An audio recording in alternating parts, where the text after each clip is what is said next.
We're going to be talking to ScuffedDario.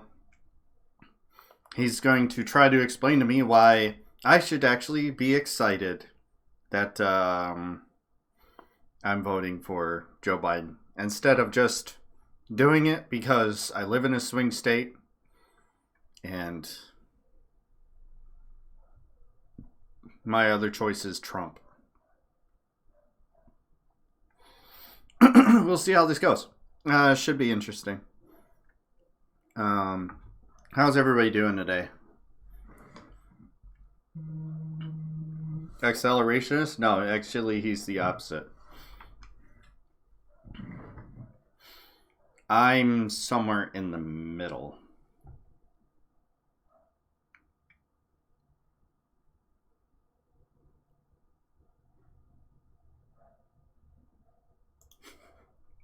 Sorry, I'm just seeing something on Twitter.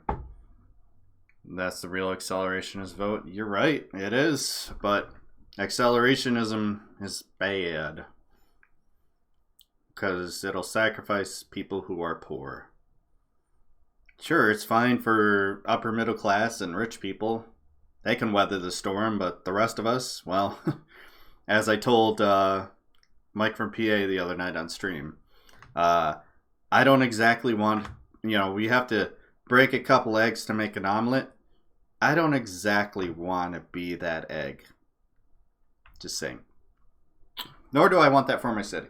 I think capitalism is inherently flawed, and without a serious shift, nothing meaningful will happen. Yeah, it does kind of look like we're getting the best advertisement. Never break a couple of marks, yeah. We're totally getting the best advertisement right now of labor's power and where profit comes from. But the risk of the CEOs. Well, then they can get to work. Nothing's stopping them.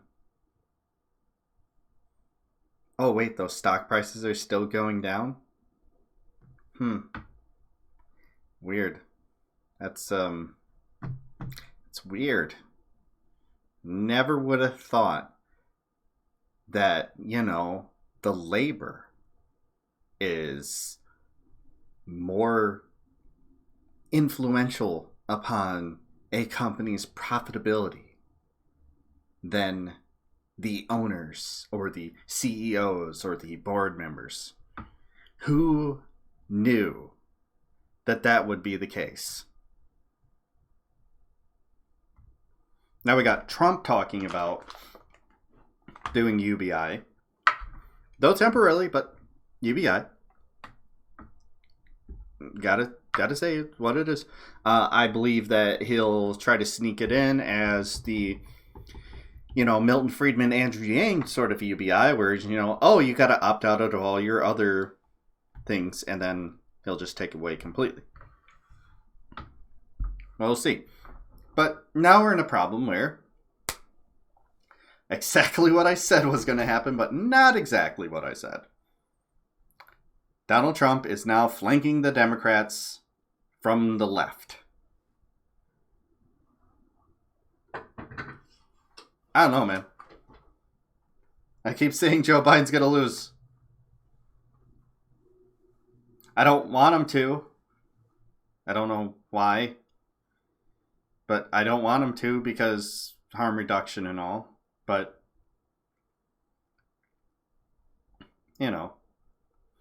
Gabbard was talking about doing temporary UBI before Trump was. Yeah. And I mean, Bernie was talking about it before him, so. Yet to be outperformed by a socialist one. Yeah. Yang gang, sure. I don't know. Should we get right to it? Or we can watch this video. This is, he franked out the left on isolationism and nativism last time. Worked out well. Yeah, it did. I keep saying that to people. Like, he also flanked them on trade. Which I know you're going to classify as like isolationism, but I don't necessarily consider that in the same deal, especially from the people that he was trying to sell that to. Hey, Beth. How's Biden really harm reduction, though? Well, at the very least, he'll minimize. He'll put the reins back on ICE. He'll decrease the amount of child detention centers. Decrease, not entirely close. There's a number of things that I had thought about earlier today.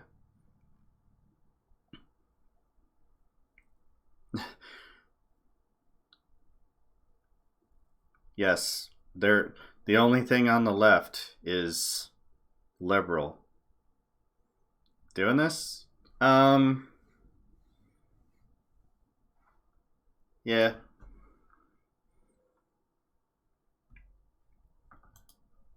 We can watch a fun video that pretty much says everything right here. For the health of people, then of course we have to do everything to help for their economic health on the other side. Weren't we making fun of this, though, when Andrew Yang suggested something like it was socialism? No, no. When he was saying send $1,000 to everyone? No, I mean, there are people who think that universal basic income is actually a pretty good idea. I don't think of it as necessary socialism, especially if you look at it in Alaska, how they give back money. But there'll be plenty of time to figure it out. But to Dickens' point, $1,000 for people who really, they're going to need more than that.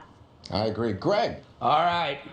To the monologue. We look at small things as trivial, but in for the health of...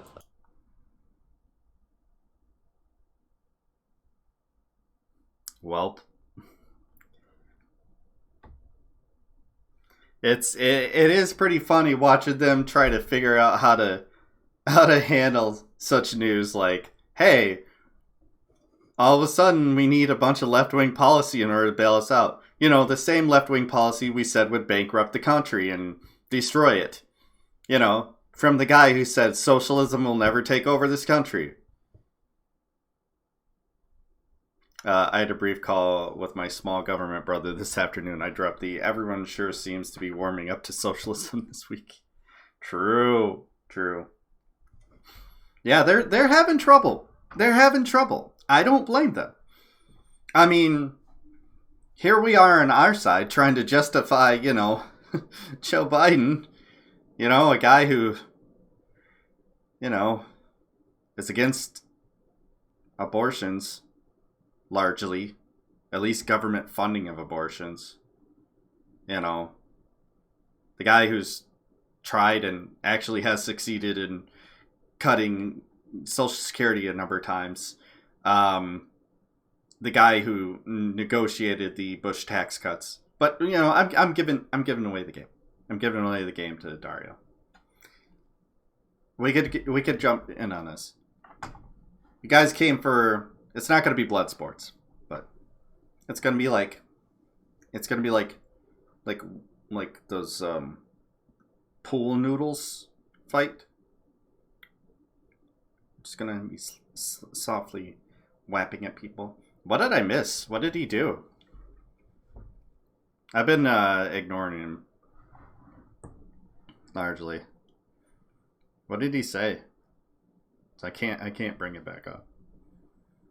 He was just spamming the same thing over and over. Oh, yeah. Thanks for that, then. Yeah, come on, man. Take your dick out of your ears. Listen. Yeah, Cozy Sports. Where are you at? Hop in, my boy. Oh, shit, I gotta update to Discord, so I'll be back in just a second. Just updating. Competitive snuggling. I like that. I feel like that's the best sport for right now.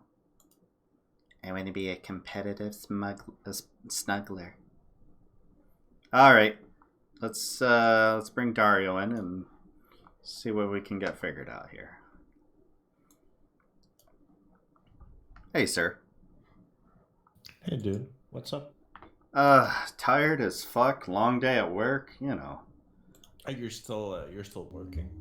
Yeah, I'm back working more than anything. Like I was off since August and I found a job and it's pretty decent, but you know, Wednesdays are the more tiring days. Yeah, that's fair. Mhm. Is there any news in terms of like work closing down in the U.S. or is that not happening yet? Oh yeah, yeah. I should probably talk about that. So today they just announced the big three automakers are closing down.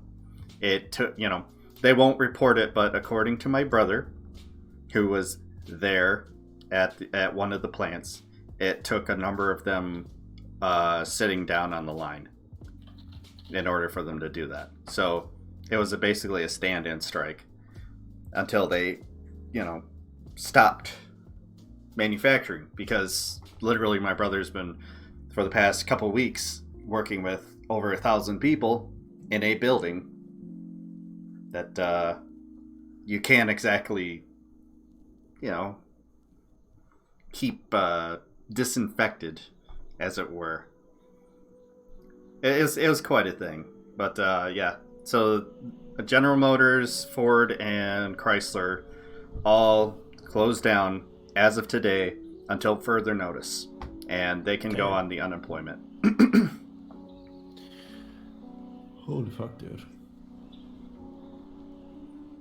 How much worse do you think it's gonna get? Like in the next week?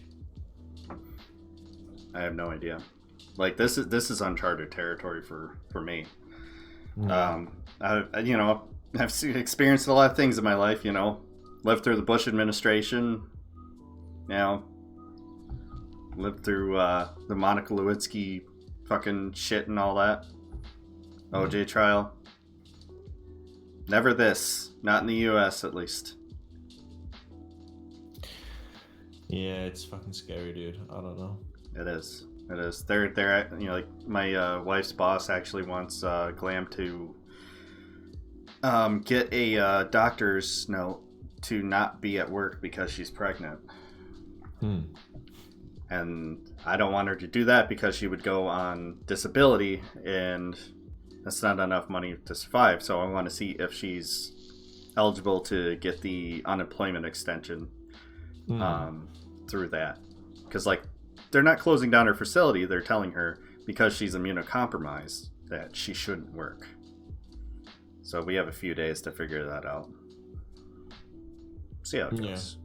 But yeah, things are fucking crazy. How are things in Denmark? Dude, everything is locked down. It's insane. I mean, I don't even... Yesterday, the Prime Minister... Okay, so the situation currently, or at least I think a week ago, was that all schools, all public institutions that aren't like vital, and pretty much like all stores have been told to close. That aren't like vital stores, so like convenience stores and stuff. And then yesterday, we got a new message where it's basically like you shouldn't do any meetings above 10 people, and you fucking shouldn't go outside unless it's like necessary. Yeah, it's crazy, dude. Yeah, we've gotten all those directions too. Michigan's governor banned groupings of 50 people, and then the next day Trump said 10 or less, which my job, it's it's about that. It's about 10. Yeah, because like most of the time people are out on the road, and the rest of the time like I work with like 4 or 5 other people. So with the most disgusting thing on the planet, money. Money is fucking gross. true. Better believe we wash our hands a lot. But True. yeah. Oh yeah, and we're officially closing the US-Canada border. Oh yeah, I heard that. Yeah, to all non-essential passings, which is interesting because I have a friend who his wife is from, like, her family lives in Toronto, and now they can't visit them. I need to hit him up to see how he's doing with that. It's a whole fucking crazy thing. At least your country reacted to it. Yeah, Denmark is going pretty crazy about it pretty early, and I think that's gonna be good. It seems like there's been a slowing down at least of cases. Still growing, but it seems like it's slowing down a little bit. Flattening the curve sort of thing. Yeah, we have. Let me just check. We have 1,057 confirmed cases. All right, see you in a minute. Pooping out loud. So yeah, I don't know. It's I mean I think we're gonna get through it because it seems like we took a lot of drastic measures very early, like earlier than most countries. So imagine that. Your president wasn't sitting there calling it a hoax by the Democrats or by the opposing party. Oh wow! When Trump said that, I think on the same day or a day before, our prime minister called for closing of all schools. So yeah. All right, dude. Let's what is going on with this fucking dickhead in chat? Are you getting dickheads? Yeah, like, why are you saying the same shit over and over? Why do you keep saying that members of the German Revolution were Muslim? No one fucking cares, and there's a good chance that's not even fucking true. So you know what? I hope you enjoyed yourself. Have a nice day. Yeah, I just had to call him out because, like, such bullshit. Then he attached a Imager link that was broken up. I mean, it seems like a bot as well. Yeah. Especially if they're just writing the same message, then it's probably just a bot. Yeah, I'm not even a socialist. Like, what the fuck? The two types of leftists, liberal and socialist, and communist, which are the same thing as socialist. That's all there is. Nothing else. I mean, he could have meant that you were the Muslim part. I mean. Oh, I've gotten that before. Oh, really? Yeah. When I used to drive for Ubers, I got asked all the time if I was Muslim. And I'm just kind of like, what? I'm as white as they come. But no. It could be true. We have to remember how long the Ottoman Empire existed for quite the time. What a weird dude, though. Yeah. Could be true. Likely isn't. But, yeah, goodbye. Alright, so what is the case you want to make for, like, what exactly do you want Joseph? me... Yes. What do you want me to feel about Joe Biden? I want you to be at least a little bit excited for Joseph Biden. At least a little bit. I mean, I'm not a big fan myself. But I mean, I just think that if you're taking a good look at his policies and how he differs from Trump and where he aligns with Bernie, I think there's at least some reason to get excited, or at least hopeful. Might be a better word. Yeah, and I guess the main issue was that I think. Let me just find what you wrote. I think you wrote something like. Let me just check. Okay, here it is. Hey, KJ. Have I ever heard of anarcho-capitalism? Yes. Your Lord and Savior? Don't... Okay, you're getting a little too band-happy sourcing support. You can let those people hang out for a little bit. He's been here before. Alright, so you wrote the big things that he's wrote, meaning Biden, or pushed, have been conservative. He's literally saying as a winning talking point that he'll work with Republicans. Pretty obvious what he means. And then I said, I just don't think that if you look at his overall record, that's true, that he is like a conservative or like working with Republicans most of the time. I mean, I do understand, and from the pictures that I see on the internet that are floating around, like it's usually like some policies, I don't even know how many. I mean, sometimes it's like 3 of to 5. Sometimes it's a bit more. But I mean, over his career, which has been like, what, 30, 40 years in politics, I mean, he's passed a lot of things, some key, like, progressive things as well. And his policy platform right now is quite progressive, like more progressive than, like, if he were to win, his policy platform would be more progressive than any president so far. So long as he doesn't pivot for the general election, which he's likely to do. I mean, I don't necessarily think so. I mean, it depends on what kind of pivot you're seeing. I mean, Democrats always do it because they think that they have to run to the center in a general election. They run to the left in the Democratic primary, as left as they are willing to, and then in the general election they always pivot to the center. Sure, but I don't necessarily. I mean, it would be a lot of issues that he would pivot on, and I don't necessarily think it would make sense. Like, most of these things are just. Like, I mean, it doesn't make sense at all. Yeah, sure. It never has made sense. Like, it's never been a winning strategy.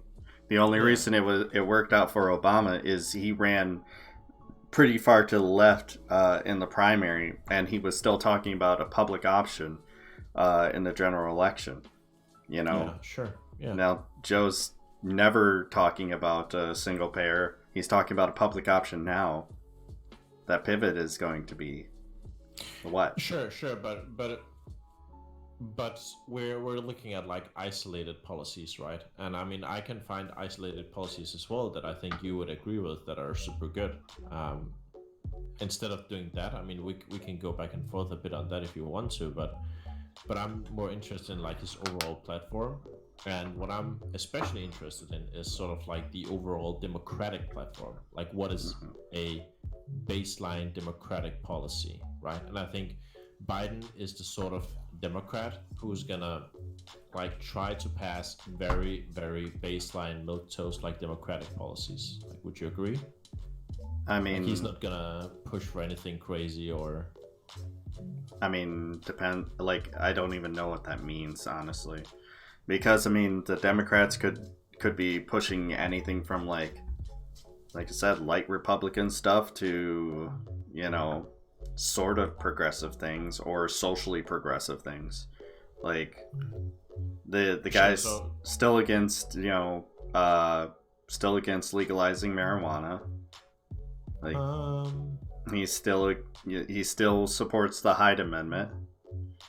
So we're talking about abortion. Like, he's still against you know, federal funding of abortions, which is insane. There's just a lot of ways he can pivot, and his big selling point is that he can work with Republicans, and all that means is he's going to try and sell everything further and further to the right, which is a constant thing for Democrats when they get in office. Sure. So when you say he's against legalizing marijuana, or marijuana, so we agree that his stance is that he is for decriminalizing it federally and then letting states decriminalize or legalize it from a state point of view, and he's also for scrapping, like, past convictions of, like, people, like, currently convicted of marijuana related crimes as well. That would have to go hand in hand with legalizing it, though, right? I mean, depends. I mean, if it's decriminalized, right? I mean, we kind of need it to be legalized. Like, decriminalized, completely different thing. Like, it's kind of the states' rights argument. If he's just saying he's leaving it up to the states to pass it, then it's not going to be federally legalized. It's sort of like the idea that people like to bring up about Abe Lincoln when he ended slavery and said, no, you know, federally, you cannot, you know, slavery is banned. Like, if he would have left it up to the states, like, who knows how much longer we would still have slavery? Who knows if we would ever gotten rid of it? entirely. You know, it's one of those sorts of things. Just some states are so conservative that they're never going to pass it. Like, you got to drag them kicking and screaming into the future because they're so just in love with the past, and they don't even understand why. Sure, but this is like a step in that direction, right? I mean, of course, going the entire way would be great, but he's going towards like legalization, based on what is in place now, right? From what I've seen, he just keeps talking about states' rights and stuff like that. I mean, sure, but he's also for decriminalizing it federally, like by federal law. Like Lurka says, decriminalizing federally doesn't fix the interstate trade issues, banking, etc. Which is something I was going to bring, because like that's something that is also an issue. Like, transporting marijuana across state lines becomes more difficult because let's say you have to your state has it legalized and you're trying to get to another state and you have to drive through a state that doesn't have it legalized and you get arrested. Like, simply all he has to do is, you know, he supports reclassification of marijuana. It's very significant. Yeah, if he supports reclassifying it, yeah, you know, from being a Schedule Schedule 2, but like he's you know, putting it with marijuana and everything, like put it with fucking aspirin, which is pretty much where it should be. I mean, I agree. I mean, I don't disagree, but when you just say he's against legalizing marijuana, like at face value, that sounds like he's against like marijuana, right? Or cannabis. Well, he's against creating a federal law and a federal marketplace to, you know, release and monitor it, which is, like I said, that's a big issue because we're kind of beyond that. You know, sure. We're to the point where, yeah, states are already legalizing it, and everyone else in the country is just kind of like, this is fucking great for these states. Like, it's helping Michigan a lot currently through all the shit that we've been through. Granted, we haven't had it for very long, but it's helped quite a bit. It's helped with tourism. You know, we're going to be throwing events around it. Sure. So, what do you think about like eliminating private prisons? I would love to get rid of private prisons. Yeah. So yeah, Biden is for that. Okay. Do you think he'll actually do it? I mean, I don't really think that's like the point. I mean, it's hard to say like what he's actually gonna do or not do. I mean, we can just speculate. That's kind of the issue. I mean, sure. Like how would you make your case?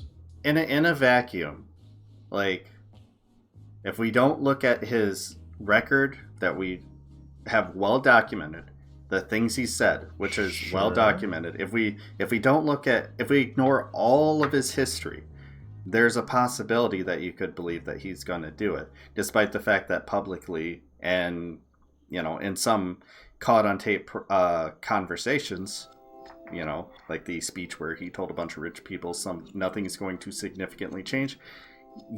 Wasn't that taken out of context though? Pretty sure.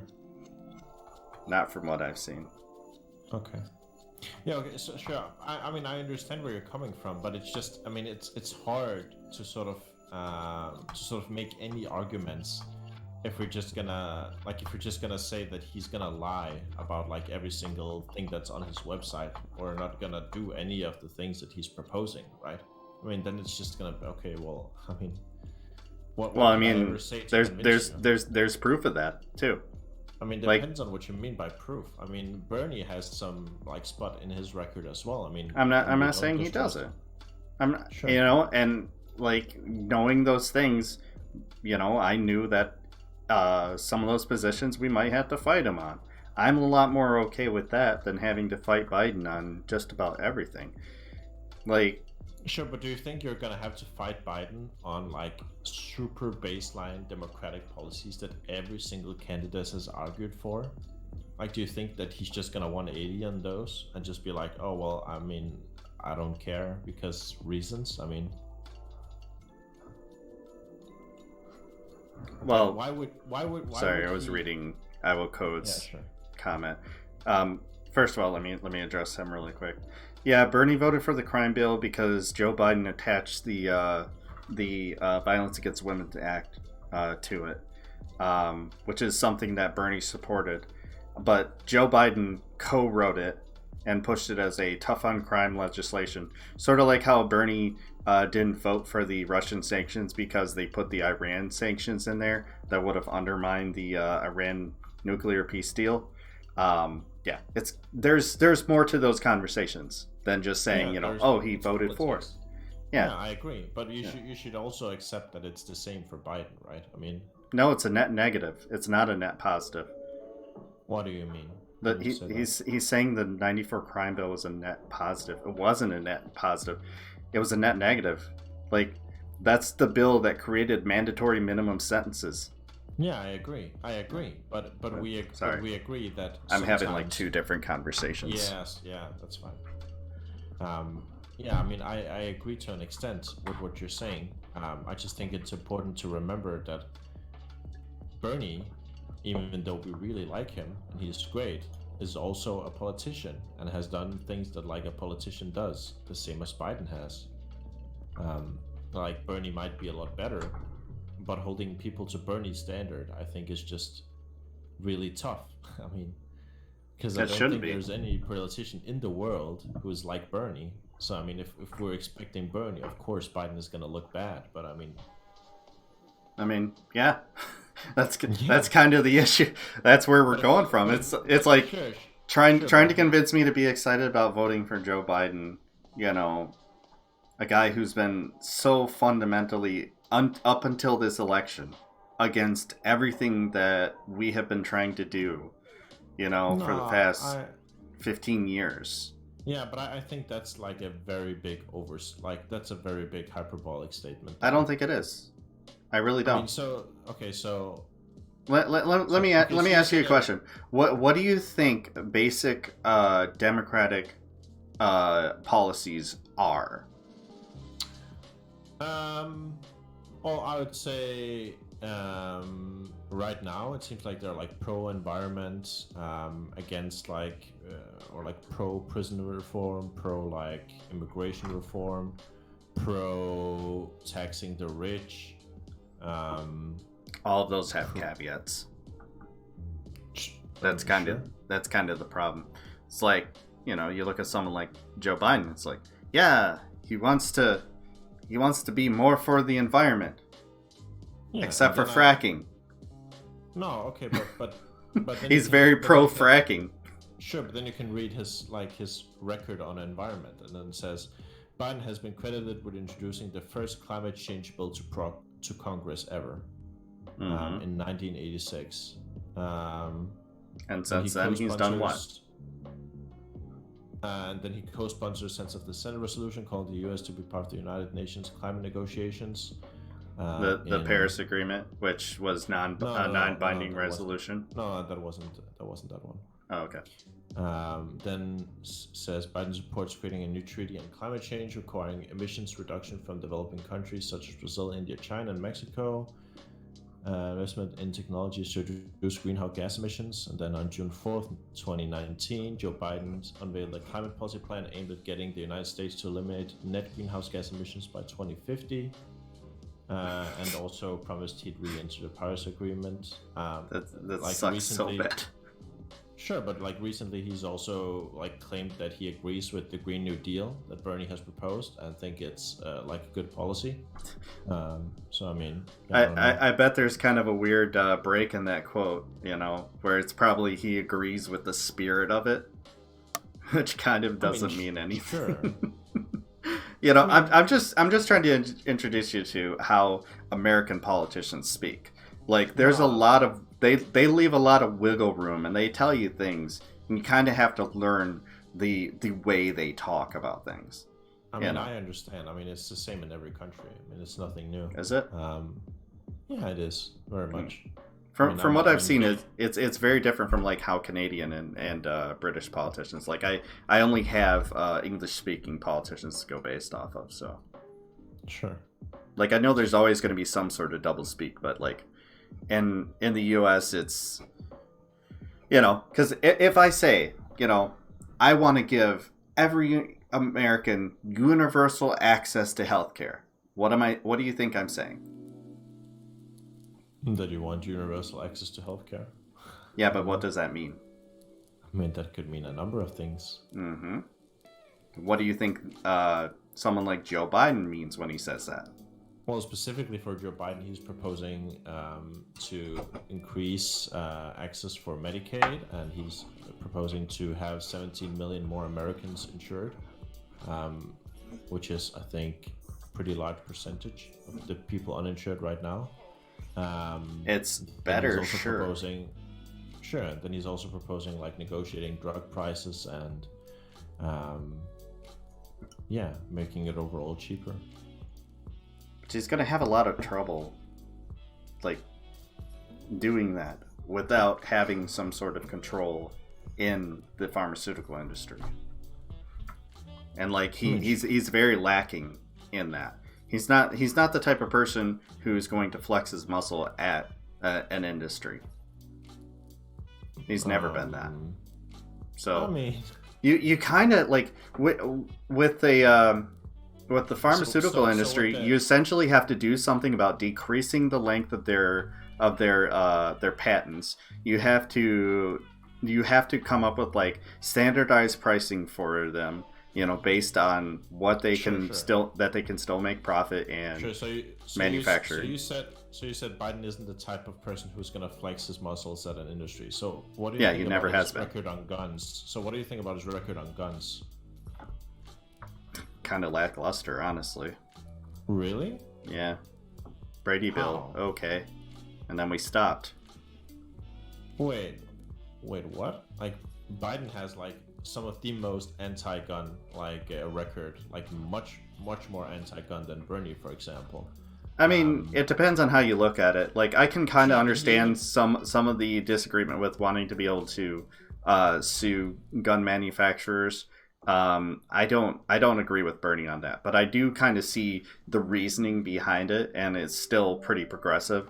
Yeah, and he's also like making Beto O'Rourke like a part of his advisory or like part of his administration or something about like with guns, and like he's been proposing like just taking assault rifles and stuff. Well, I mean, gun buyback program, but like that's not going to happen in the U.S. Sure, but like just saying it and like constantly like reiterating that he's very much against like the gun industry and like, I mean. Yeah, I mean, I think he's been pretty staunch against like the gun industry at least. And when the Republicans come to say, "Hell no, we're not doing that. We're filibustering this bill. We're not even going to bring it up for a vote." Yeah, I mean, then you do politics. I mean, what do you want me to say? But what are politics against Republicans? Like, what do you think Bernie was going to do in these scenarios? I mean, well, he actually understands how to use the bully pulpit. Which Joe Biden does not. That was proven during the Obama administration. Like, he has no idea what he's doing when it comes to actually dragging Republicans to the left. Like, he considers these negotiations, they always move to the right. The Republicans never budge. Although they just keep moving to the right. So, he like, Joe Biden doesn't realize that that's what keeps happening to him. That's how he keeps getting played. And while Obama in his final year was willing to admit that the fever will never break with the Republican administration, Joe Biden is over here saying that the problem with the Republicans is Donald Trump, not the Republicans. I don't see that as a very good way of starting everything, by ignoring the problem and pretending like your old golf buddy is going to be the same person on the golf course as he is, in Congress, which he hasn't been for the past 15 years. Sure. So It's when you're diluted. saying this, I mean, I can understand where you're coming from, but if I just look at like the data on like how he's been voting and like what he's done like in his time of office, I mean, his lowest voting record is with the Conservatives. I mean, he has a 12% voting record with like conservative advocacy groups, which means that he votes against conservatives like almost all the time, which is like his lowest. He's very much he's very much pro-immigration, which is also like a big conservative thing. He's very much against fiscal conservatism, against businesses. I mean, these are just. I mean, I can just read. These are just facts. I mean, I don't know. There's so much wiggle room. Like that is like, okay, how do I do this? No, I understand that. I understand that. Like, there is things that people are willing to say, things that people are willing to go along with for party politics' sake, to keep the party happy. And then there's the things that these people do.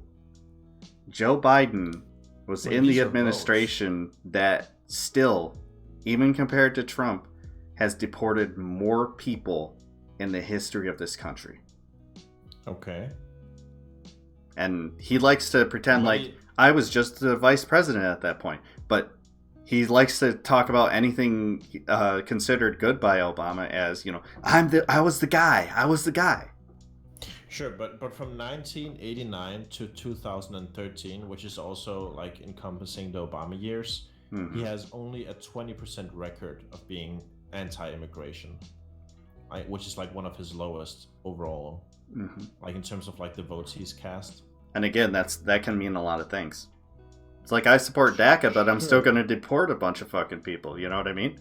Like, sure, but he's also and this like the point that you made about the conservative groups, like that kind of becomes an issue too, because like I said, there was a point starting in about just after 9/11 where the Republican Party just went off the fucking rocker. Now they were obstructionists before, sure, under Bill Clinton, but they went off the deep end. They're classifying anyone who went against them as un-American right after 9/11, and they still do that to this day. They have been an obstruction party, leaning more and more to the right ever since. So the idea that he hasn't voted with conservative groups, like, it could just be that these conservative groups aren't voting with him because conservatives keep driving off the deep end far to the right. And he's still voting for very right-wing legislation. That's why, judging by how he votes with certain groups, it's not very telling, unless you're talking about specifically the legislation he's passed, which we know what that is. We know what he supports. Sure. I mean, you know a couple of them, but my entire argument is that besides those that get reiterated every single time you look at like Twitter or whatever, and like the main ones, I mean, if you look at his overall record, I mean, it just paints a different view. I mean, if you look at his record, I mean, he's 96% pro like retirees. What does that mean though? 86%, I don't know, 86% unions, like all kinds of different unions. Again, what does that mean? I mean, I don't know. I mean, you can go and look it up, but I doubt that they would say that he has a lifetime rating of 86% if he was like very anti-union, for example. Well, again, that depends what all of that means. For retirees is you could mean, anything from I've done everything I can to expand the rights of expand the coverage of Medicare and Social Security, expand the benefits on that. Or it can mean like I'm trying to save Medicare and Social Security by cutting it so that it's here later. That whole thing. But this isn't. I mean, you can't just jumble it up like that. I mean, they do in the U.S. They do. no, but you're wrong, because this is from the organizations themselves. Like the organizations, like the advocacy organizations, give him the rating. So Okay. if he's actively doing things against them, they wouldn't give him the positive rating.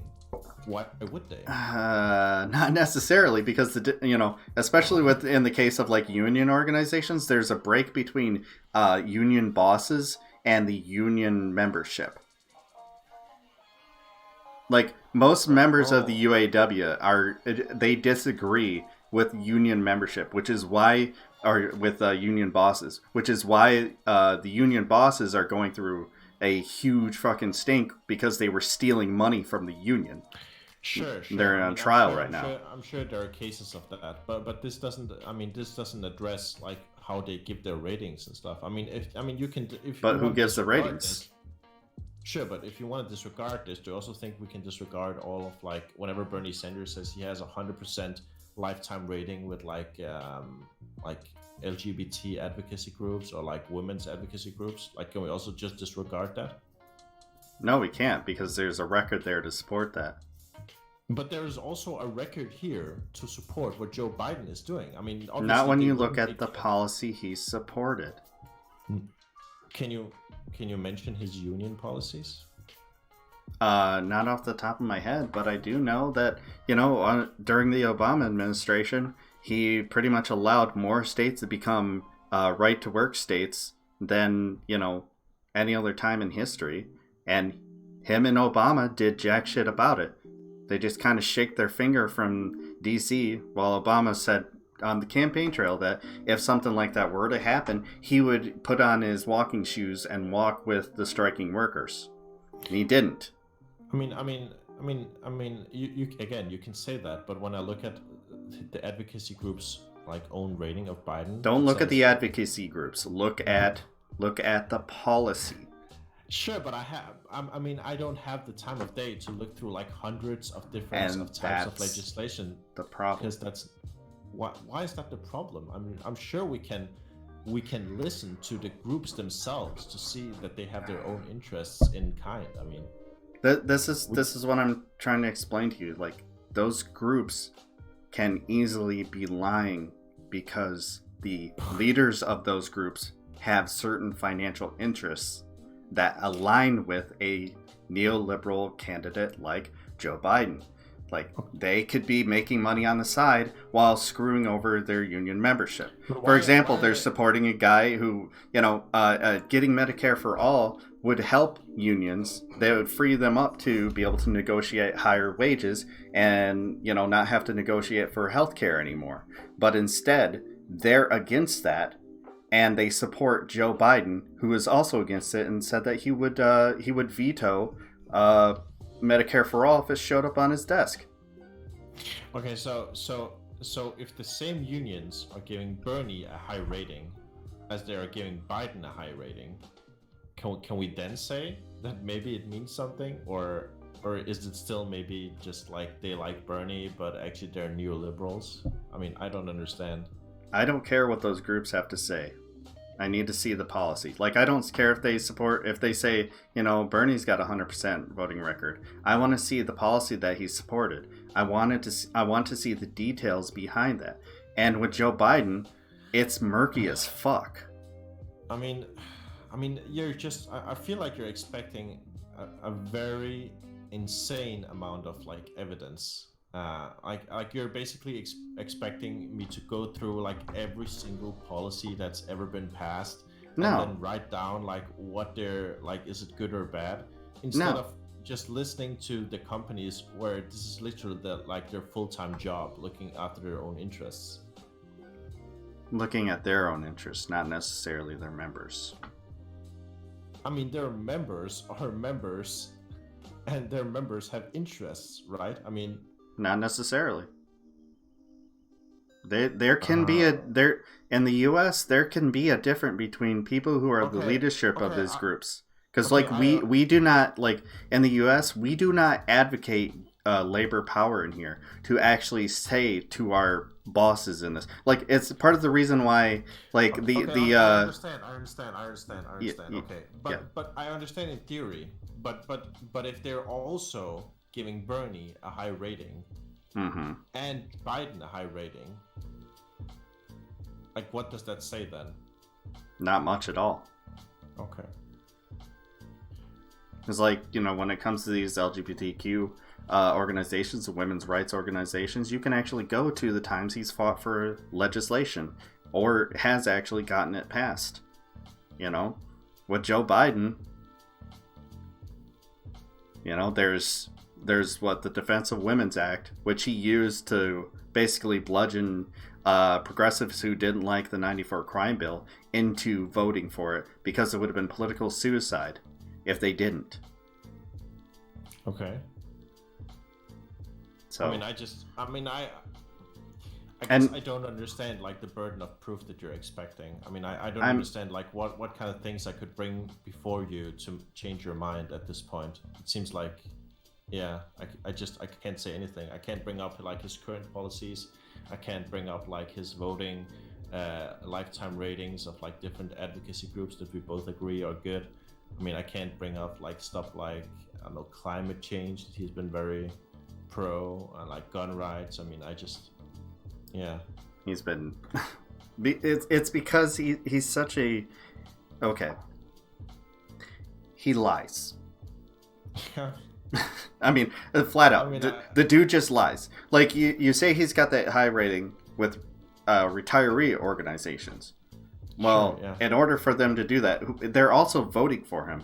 Even though, yes, he has tried and once had succeeded in voting for cutting benefits to Social Security and Medicare. He's been talking about doing it for years, as recently as the Obama administration. Okay, but do you agree? Do you agree that he's not cutting them enthusiastically, right? Like he's getting something else. Like he's trading that for something else. That's what's happening, right? I mean, you're making it sound like he wants to cut those. Like that's what he's proposing, which isn't what's happening. What he's getting out of it is deficit cutting, which he's not actually. Sure. But he believes in the Simpsons Bowl metric, which basically, you know, considers Social Security as a part of the budget, which it's not. It's its own thing. Sure. But again, we agree that he's not setting out to cut like Social Security while this is what Trump is doing. Like Trump is I have no idea. But I'm being honest with you. I have no idea. All I know is the guy has enthusiastically talked about cutting it, talked about cutting freezes, talked about raising the age of eligibility, which is also a cut, because that cuts into how long you can actually, claim the benefits. You know, all I've seen is him doing that several times, and him doing it during the Obama administration. And I have to sit there and go, okay, there's this huge record of him doing it, and then there's that debate he had where he denied ever even doing any of that or saying that, even though there's easily verifiable video of him doing exactly that. Yeah, I watched the debate. The way that Biden tried to play it off was that he says that he didn't want to do it, or like that he didn't like try to cut it. Which that's just like political speak or whatever. I mean, you can say what you want, but I don't think that's like a straight up lie. He said he started out by saying he was never on the floor advocating for it. Exactly. Yeah. Yeah. And eventually he said that everything was on the table, and then he said and he never really answered the question about Social Security and Medicare, even though in those times when he was on the floor giving those speeches, he said specifically Medicare and Social Security. Okay, so he lied. Just to clarify, when he says that he isn't advocating for it, but it did end up happening, I don't think that's a lie. I do think it's a lie when he says that Bernie has 9 super PACs when he doesn't have 9 super PACs. I think that's a lie.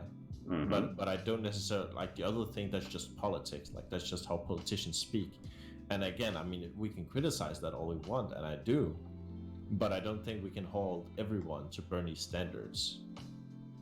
And I'm not saying we do, but out of all the candidates, except for, of course, Mike Bloomberg.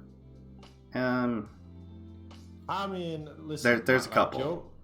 Joe Biden was, I think, my like fourth choice, maybe third choice, like of the when there was 9. So I don't know. I mean, do you think Biden is worse than Amy Klobuchar or like Pete Buttigieg? I mean, I don't know. Difficult to say, honestly. I think we could have bullied Pete in actually passing something more progressive, but he wouldn't have been very good on racial issues. I mean, I think Pete's record alone, just I mean, and the way that he, I don't know, the way that he attacks Bernie, I don't know. I mean, I really dislike Pete. Same. Same. And I think Pete would have been worse than Biden. I mean, especially, I mean, Pete would have lost 100%, like to Trump. Like he doesn't have any minority support at all. Well, not even just that. Like the problem with Pete would have been he can't help. He doesn't like getting criticized. Like you're gonna watch his anger kind of fester whenever he's attacked, and that's all Trump does is attack. You know. Sure. So Yeah. he would have, and Pete wants to get up there and say his platitudes, his endless platitudes without ever saying any policy. Maybe he'll dip in one small bit of policy in there, but like that's the issue with Pete. Once you attack him, he becomes really petulant and kind of bitchy, honestly. Like yeah, I mean, I agree. Yeah. Pete is terrible. But like Amy Klobuchar, I think, would have been able to handle, like, she would have told some really fucking cheesy jokes on stage against Biden, but she would have been able to, I don't know. or against Trump. I don't think I've ever seen like a person have less stage presence than Amy Klobuchar. I agree. She sucks too, but I think she would have been better than Biden. She would have been better than Buttigieg. Really? Yeah, I think against Trump. I think against Trump, well, I'm not talking about like whether or not she would be a good candidate. I'm talking about whether or not she could beat Trump. Because like that's a completely different thing. Like sure, but like Klobuchar is more conservative and like policy wise than Biden. Yeah, I agree. Yeah, so I mean, yeah, I'm just saying, like, I mean, of all the candidates, I mean, Biden is like, I mean, it's not exciting, but it's kind of also like whatever. I mean, it's like, I guess it's gonna be. It's slightly like pushing towards like democratic mainstream policies and like going whatever that means or whatever. Yeah, sure. Going more like status quo, but that's much better than like some of the other outcomes, I would say. I mean, obviously it's not the best one, but I mean, and in other words, he's better than Trump. I mean, he's better than Trump, and he's better than like Bloomberg. He's better than, I would say, Klobuchar, Pete, maybe Steyer. Steyer's a wild card. Yeah, that could be. I mean, Steyer was really good on like environmental stuff. Environment, but like he wasn't. I think he wasn't for like $15 minimum wage, which is like weird because like most of the other Democrats were. I mean, Biden is for that as well. Oh so, I mean, no, Levo, are you seriously for 14 days? You got it. Levo says he's quarantined for 14 days. Yeah. I hope you didn't get it. Okay, you're just kind of you're self-quarantining. Okay, that's good. Okay. All right, just we had our first death in Michigan from it today. So, like, how big is Michigan? How many people live there? Ooh, good question. Michigan's interesting. It's got a lot of land. It's got a decent amount of land and like some really empty parts that are kind of beautiful in the UP. Population of Michigan. I mean, it's doing pretty decent, like compared to like its size. 9.96 billion. Yeah, I mean, it's pretty good for its size in terms of like deaths, at least. Mm-hmm. I mean, we have 4 deaths here in Denmark, and we have like almost 6 million people. So yeah, we're. I mean, it's still we're still behind the curve in like testing, so yeah, there's that.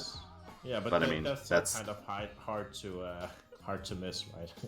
I mean, yeah, it is.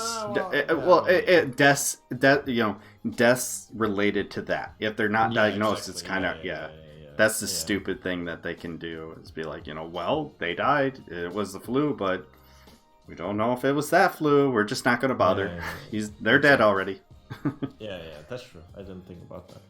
But so in terms of like what to get excited about for Joe Biden, I mean, if you look at his policies in a vacuum, I think there is a lot to be excited for.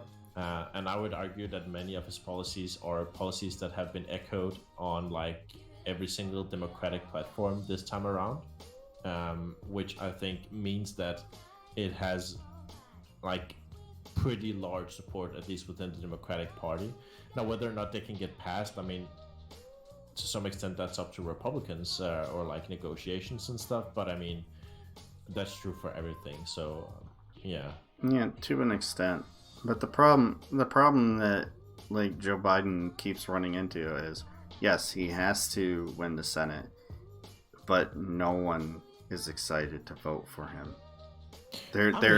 They seem to be excited in the primary to vote against Trump, but that's not going to be good enough in November. Biden is driving out like huge amounts of voter turnout for him, and like in the don't even get me started on that shit. Yeah, this shit yesterday was a fucking scam. What happened? We're in the middle of a pandemic, and like the governors of Florida, Arizona, and Ohio and Illinois were all saying they didn't want to hold the vote today. Tom Perez, the DNC, basically threatened those states with a lawsuit and forced them to have the primary. Ohio took the lawsuit. So what happened was a bunch of people didn't go out and vote because they didn't want to get sick. But a bunch of old people still showed up and voted because they're morons and they just want Joe Biden. That's who's excited about Joe Biden. I mean, that's also like a large part of like the voting base or like the people who vote, right? I mean, yeah, in primaries specifically. In general. Yeah, in general as well. I mean, sure. I like to say that the X factor would have been Bernie in the general election. He would have drove out more independent voters. Yeah. But like with Biden, he kind of loses that, and that's the scary part. That's why I think he can't win. It's like, sure, Democrats are super excited to get Trump out of office, but are independents? Do they even care? Sure, but like generally it has been the case that whenever there's been like an uptick in turnout for the general election overall, it seems like Democrats seem to take it, like even with like moderate candidates as well. True. Because like the big Republican strategy is always like voter suppression. Mm-hmm. And that's still going to happen. Yeah, for sure. And I mean, I agree. I mean, I 100% agree that I think Bernie would have been better in the general election. The Democrats enacted voter suppression this time around too. So they're doing the same shit. So sure. I mean, that's part of it. But I'm also like really confident that like Biden is gonna beat Trump, and I think he's gonna beat him like pretty handily, honestly, like by 2 or 3 points. Especially now with like the Corona crisis and everything. I mean, like the economy and the stock markets and everything. I can say it is possible that could work in his favor, but the thing he's gonna have to figure out is right now Trump is flanking him to the left on, healthcare, on providing for the general public. Like if he actually gets his stuff passed like he says he wants to, if he gets the UBI, the temporary UBI passed and everything like that, like he's kind of flanked him to the left. If he enacts some form of Medicare for all, he definitely flanked Biden from the left. I mean, but that's like all temporary, right? I mean, possibly. I don't think that's like flanking him to the left, especially if it's gone before like November, and most likely it would be, right? I mean, there's no way Trump is paying 6 months UBI to everyone. I mean, he might. I mean, He might just, because he wants to do anything to win right now, and we know he will do anything to not lose. But like, ignoring all the likely debates where Biden is just gonna look sad and old compared to Trump. Why stand Biden if he's such a strong candidate? Seems like a waste of time. I don't think that's what you're doing.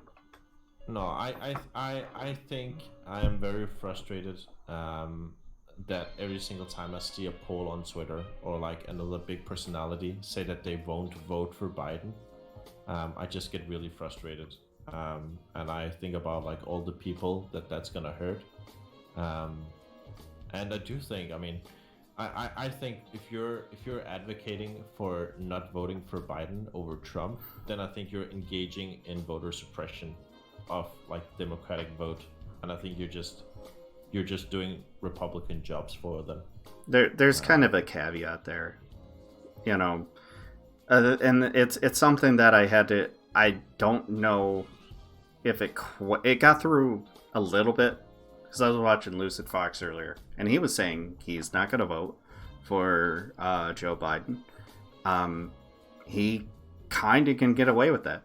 The only way that Texas was going to be a purple state, or a battleground state, possibly flip, is if Bernie Sanders was the candidate.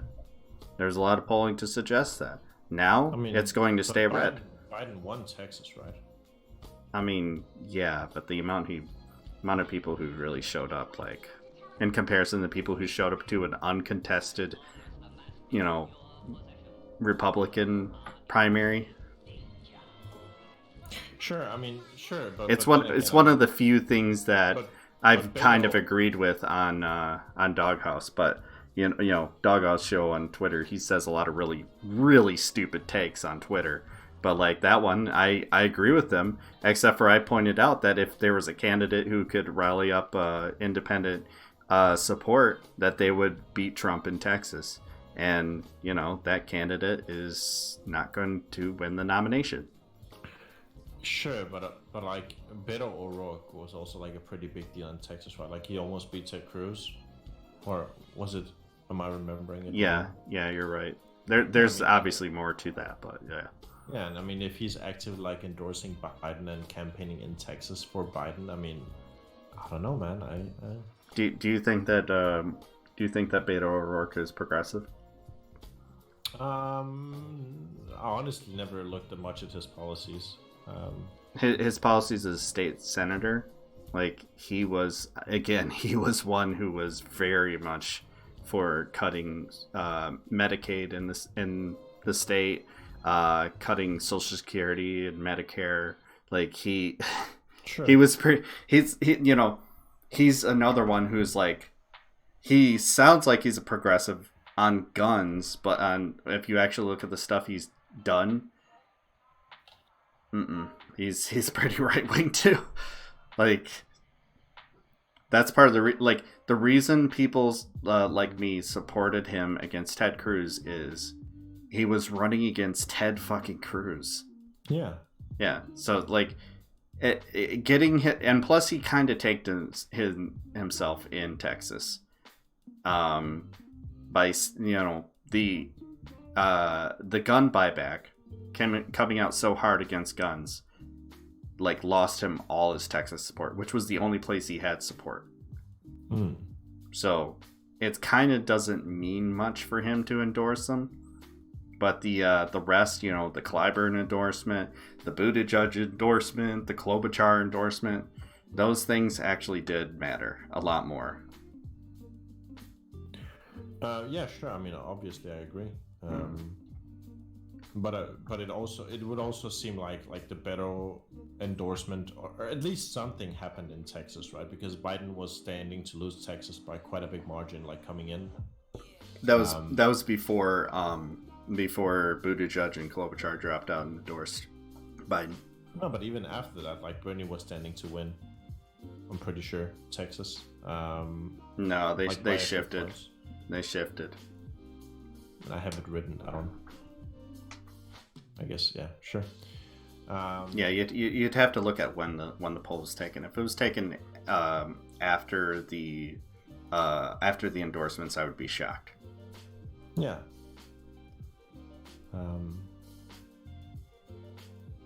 It was just kind of a shit show.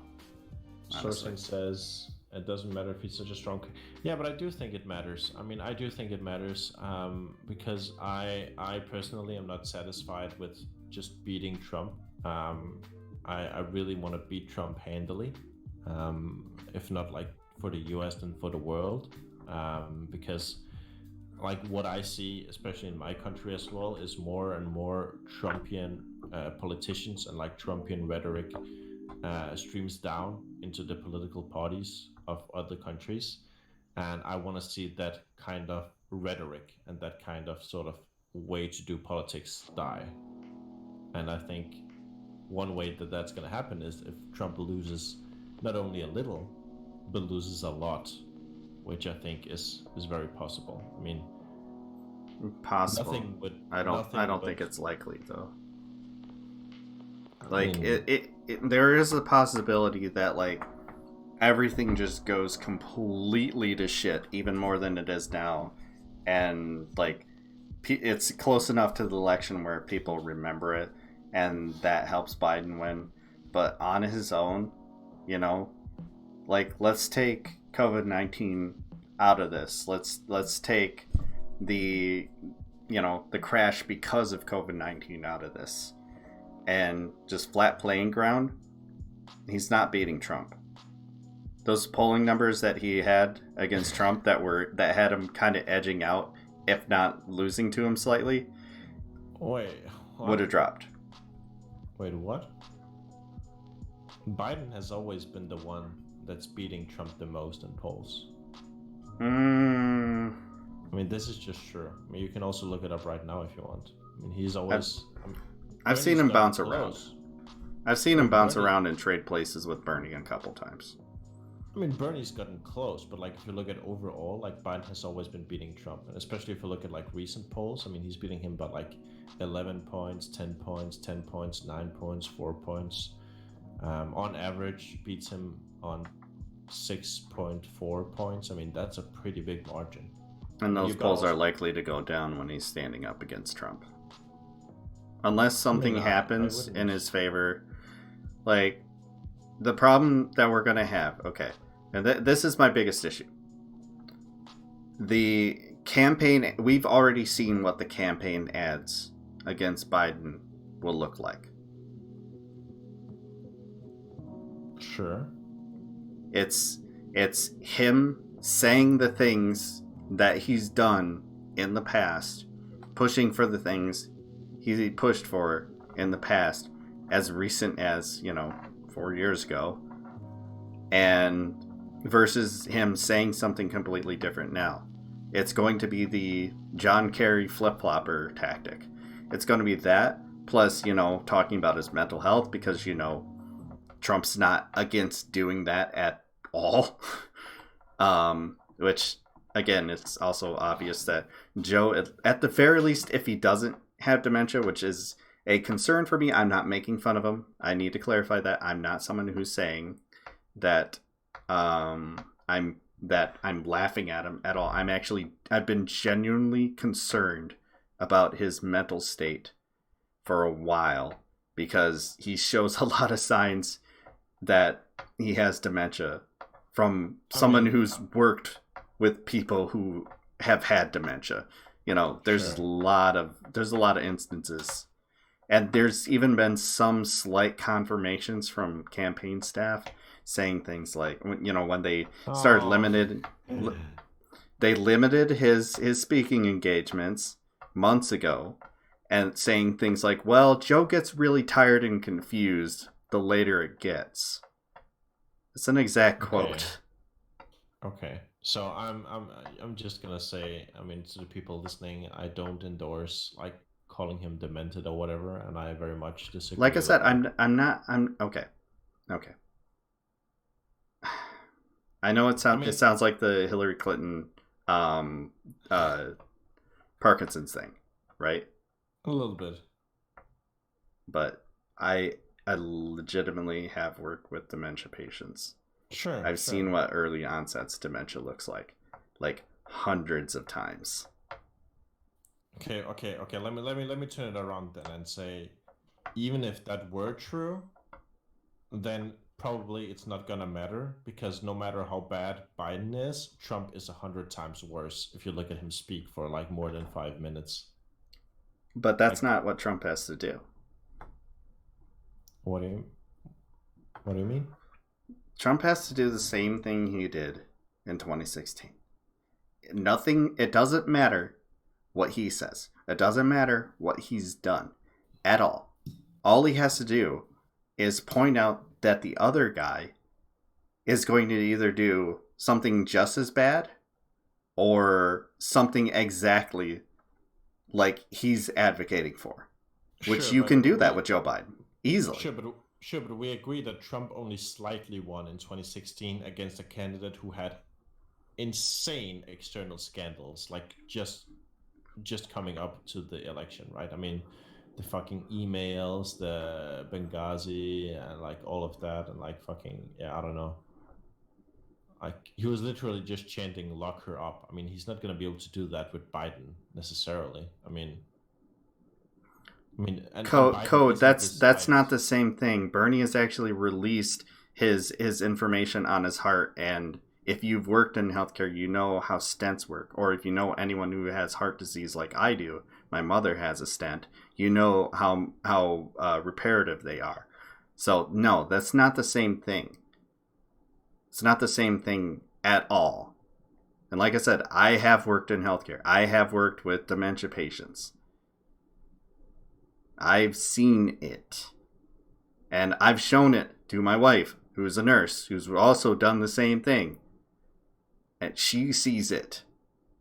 She tried not to. She told me I was crazy at first, and then she just looks at me and she goes, "Oh my God." And there's also the Obama quote where he told him, "Joe, you don't have to do this." This sounds to be some sort of concern over him.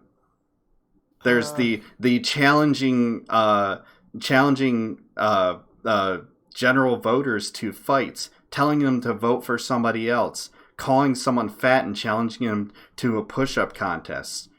There's the times where he starts rambling on and not even answering the question that he was asked. Not in the politician way, but in the "I'm confused, I don't remember what it is that I'm even talking about" way. There's the 1,000-yard stare. There's the weird antics with his wife and the weird stuff with all the girls and stuff. There's the grabbing onto people and poking people in the chest. Like, he's got something going on. Okay, so let me ask you a question, okay? Mm-hmm. So let's say that Bernie Sanders drops out tonight and endorses Biden. Like, would you be Which he's going to.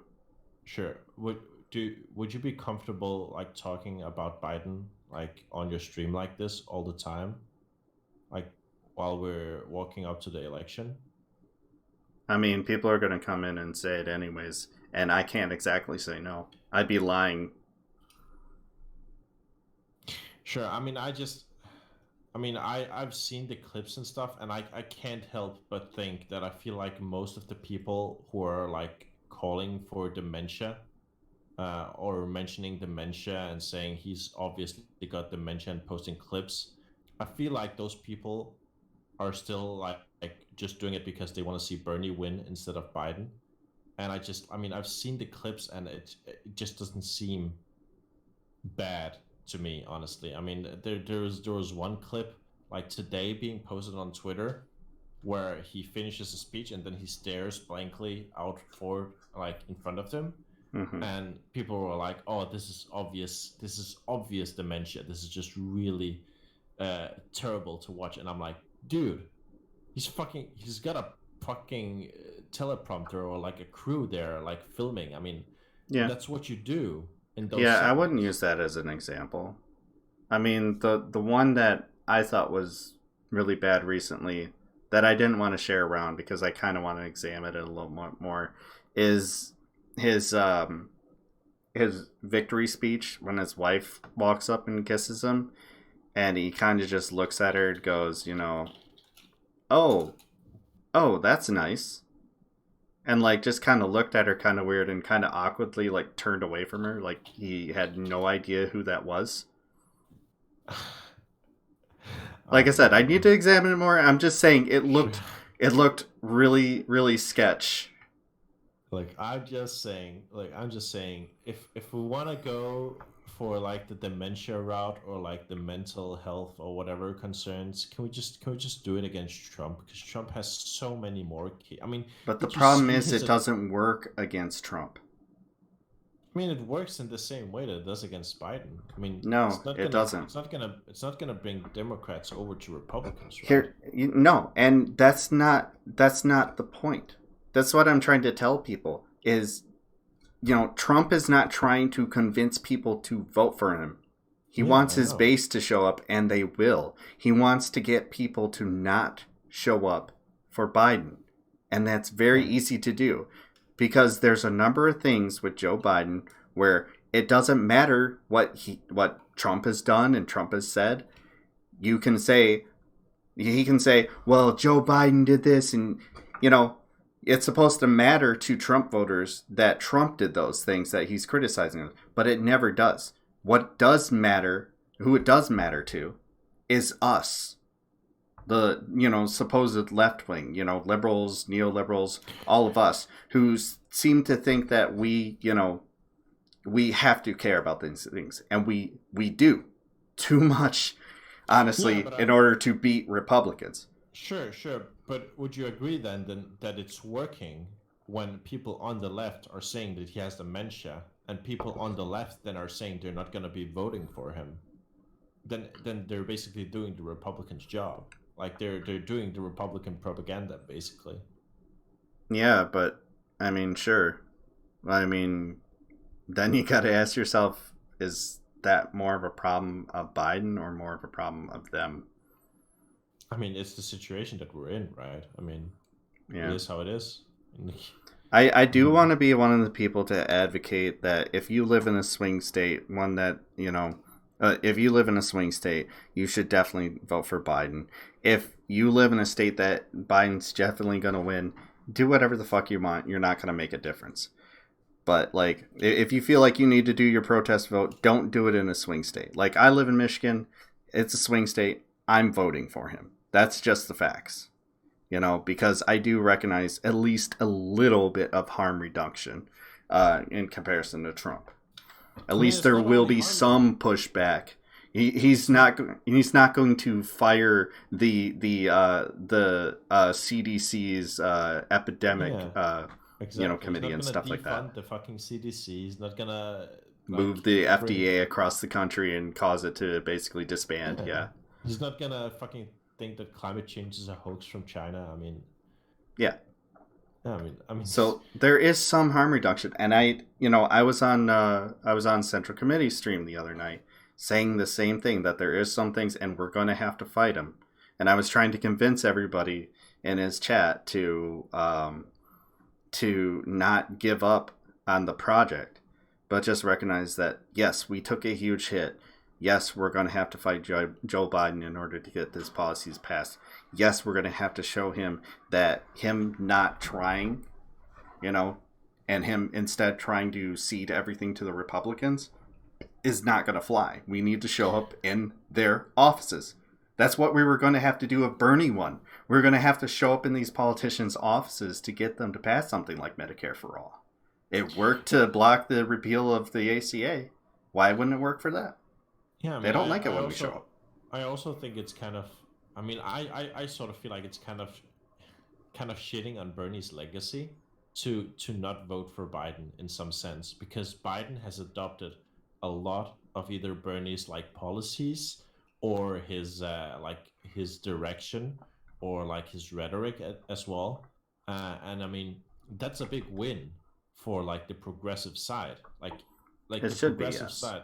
Yeah, like the progressive side has more representation in at least the proposed policies of like even moderate candidates. Like when have you when did you ever expect a moderate candidate to have listed on their website that they're for $15 minimum wage and like, I mean, yeah. Honestly, I would expect in this campaign cycle, I predicted that everyone would be using the phrase Medicare for all, calling all their healthcare plans Medicare for all, and having them not be actually Medicare for all. And what happened? Joe Biden was the only one that didn't do it. Sure. Yeah. And did you know that Biden is also for like paid family leave and like for 2-year free college, which is like a big improvement over what's there now? I mean, yeah, he adopted those policies. I do know that. Yeah, it wasn't policies that he's ever advocated for or that he's, you know, pushed for before this, but, you know, sure, he's for that now. But the problem that we're going to run into is the same as Hillary Clinton's too. He's not going to run on his policies. He's going to run against Trump. Yeah, I mean, I think like running against Trump is something that can definitely work, like with the right candidate. No, it can't. It can't. You got to tell people why they're voting for you, not why you're not going to vote for the other guy. Because then it just feels like a false choice. It feels like two people, you know, telling each other why the other sucks. And like independent voters or low information independent voters, do you know what they're going to do? They're going to stay home. They're going to go, well, I don't want to vote for these fucking people. And that's what happened in 2016. Hillary Clinton ran on, I'm not Donald Trump. It didn't work. And Joe Biden, I know you say, yeah, Clinton had all those scandals, sure. But they were created by Republicans. And guess what? Joe Biden, Burisma. I doubt that Biden is going to have like similar scandals. I mean, I would be very surprised. And I mean, he's not going to have the FBI director come out and say he's being investigated a week before, of course. Yeah. But there is some similarities there. Sure, you got it. Sure. I mean, yeah, of course. I mean, 100%. Biden isn't like a perfect candidate at all, but it does seem like he is uniquely good at going against Trump, and I think a lot of that has to do with like just people thinking about like the Obama era. They're like, oh, well, this is Obama against Trump. But this isn't no. I can't let that go. You don't think people are thinking that? I think they might be thinking it, sure. No, you know, obviously, yeah, I agree. He isn't I mean, yes, I know he isn't. Well, not even that. I don't think he's uniquely equipped to go against Trump. Like, what's he gonna do? Like, listen here, mister, that's malarkey and you know it. Like, that's not gonna work. You don't think so? No. I honestly, when I saw his two last debates, I think, I mean, just looking at those, I think he's gonna crush Trump in debates. Honestly, I mean, like, based Trump on what? I mean, just based on like how he acted. I mean, I think he was the best person on stage in like the previous debate, where it was like I think 5 candidates or so. The last one he started out strong, I will admit, but his points weren't exactly well delivered. Then he started to tire towards the end. And by the middle, he was flat out lying and being called out for it and had no way to answer Bernie on even minor pushback, which, you know, I criticize Bernie for not pushing back harder on the things that, Joe Biden was lying about. Like, if I were Bernie Sanders, I would sit there and wait for him to name the 9 super PACs that are supposedly funding Bernie Sanders. Sure. And then I would have named Joe's. Sure, but I was mostly talking about like the previous debate, like where there were many people on stage. I think Biden looked. I was going to bring that up. I was going to bring it up. There's a reason for that. Do you know what wasn't happening at that? What? He wasn't being attacked. Do you know who was? Mike Bloomberg. Sure. Mike Bloomberg.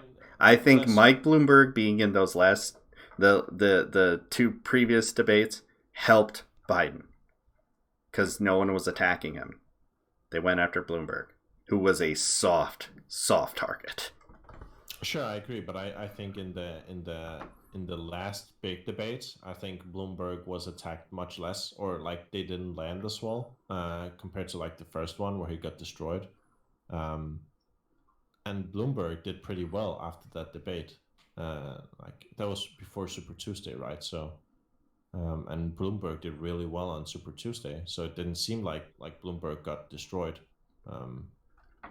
I mean, he was going to be like third place in a lot of those states, and well, it was like maybe fourth in a lot of them. I mean, sure, but like he got a lot of code. I said super PACs. Stop being disingenuous. That's the thing that's going to get Joe Biden in trouble. Is he said super PACs? No, they're not super PACs. I'm sorry, but the group of teenagers traveling all over the world to preach about climate change is not a super PAC.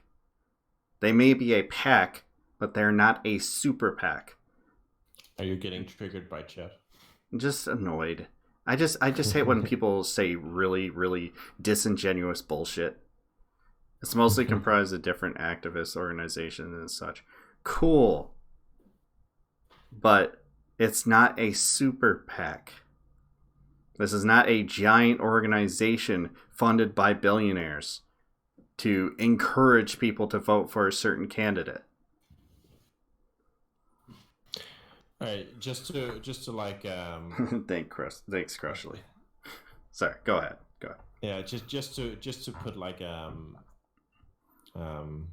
just to dot the i's in sort of like our conversation. I do think you have the right idea in terms of like definitely vote for Joe Biden in terms of like harm reduction and in like swing states and such. I agree. But I also think that there's like a potential upside that could be there. And that potential upside is based on like his policies that he has on his website that he's campaigning on right now. I mean, sure, those might change. Obviously, he might run to the right on some of those. But I do think that there are some things to look forward to from like a Biden presidency. At least a more serious like step against climate change,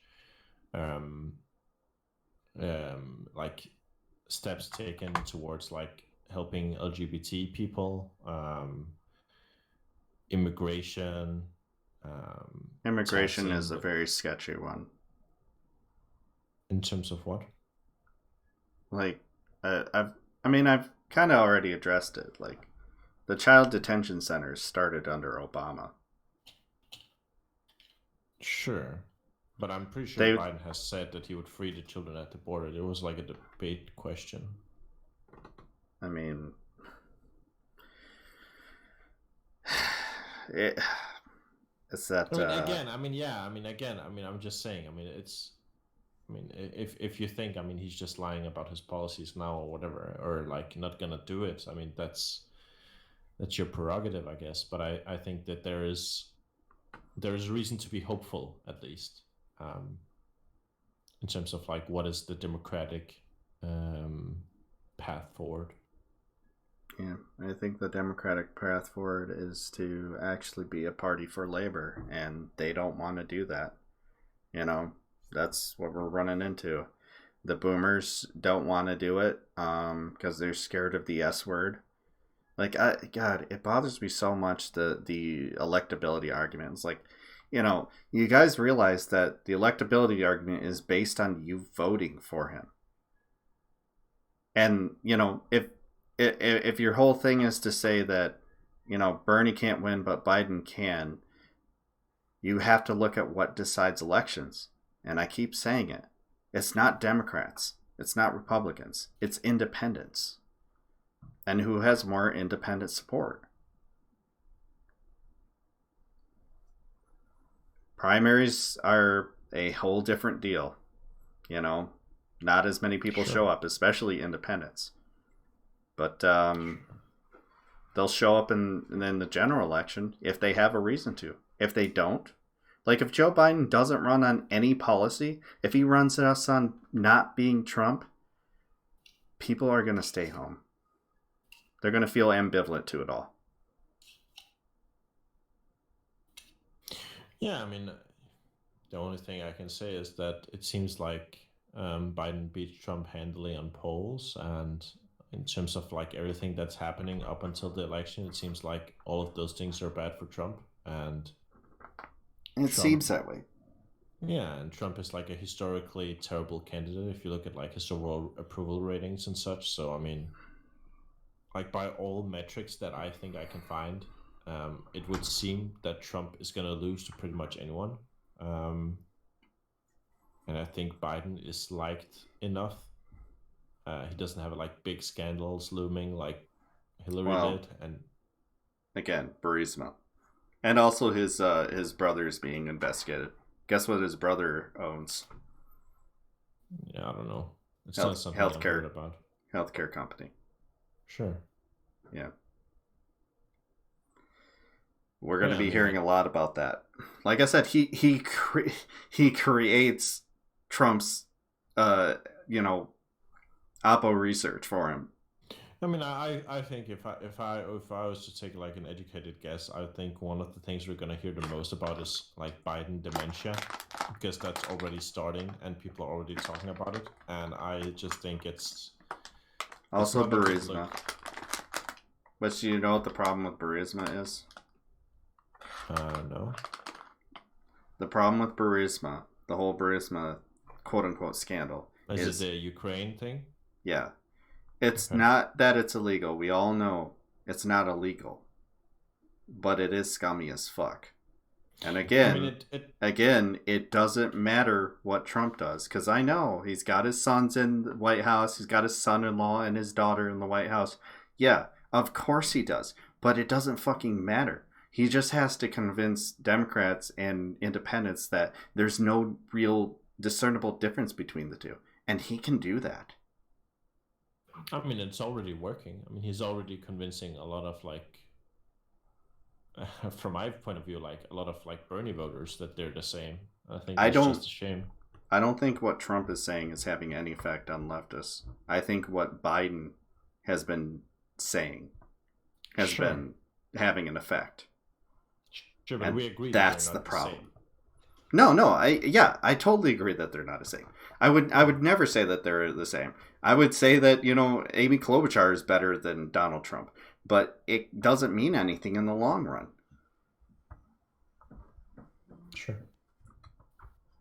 When it comes time to actually run against Trump, when it comes time to debating against him, when it comes time to put out ads against him, we have a guy who still thinks it's the 80s and a guy who doesn't care when or where it is.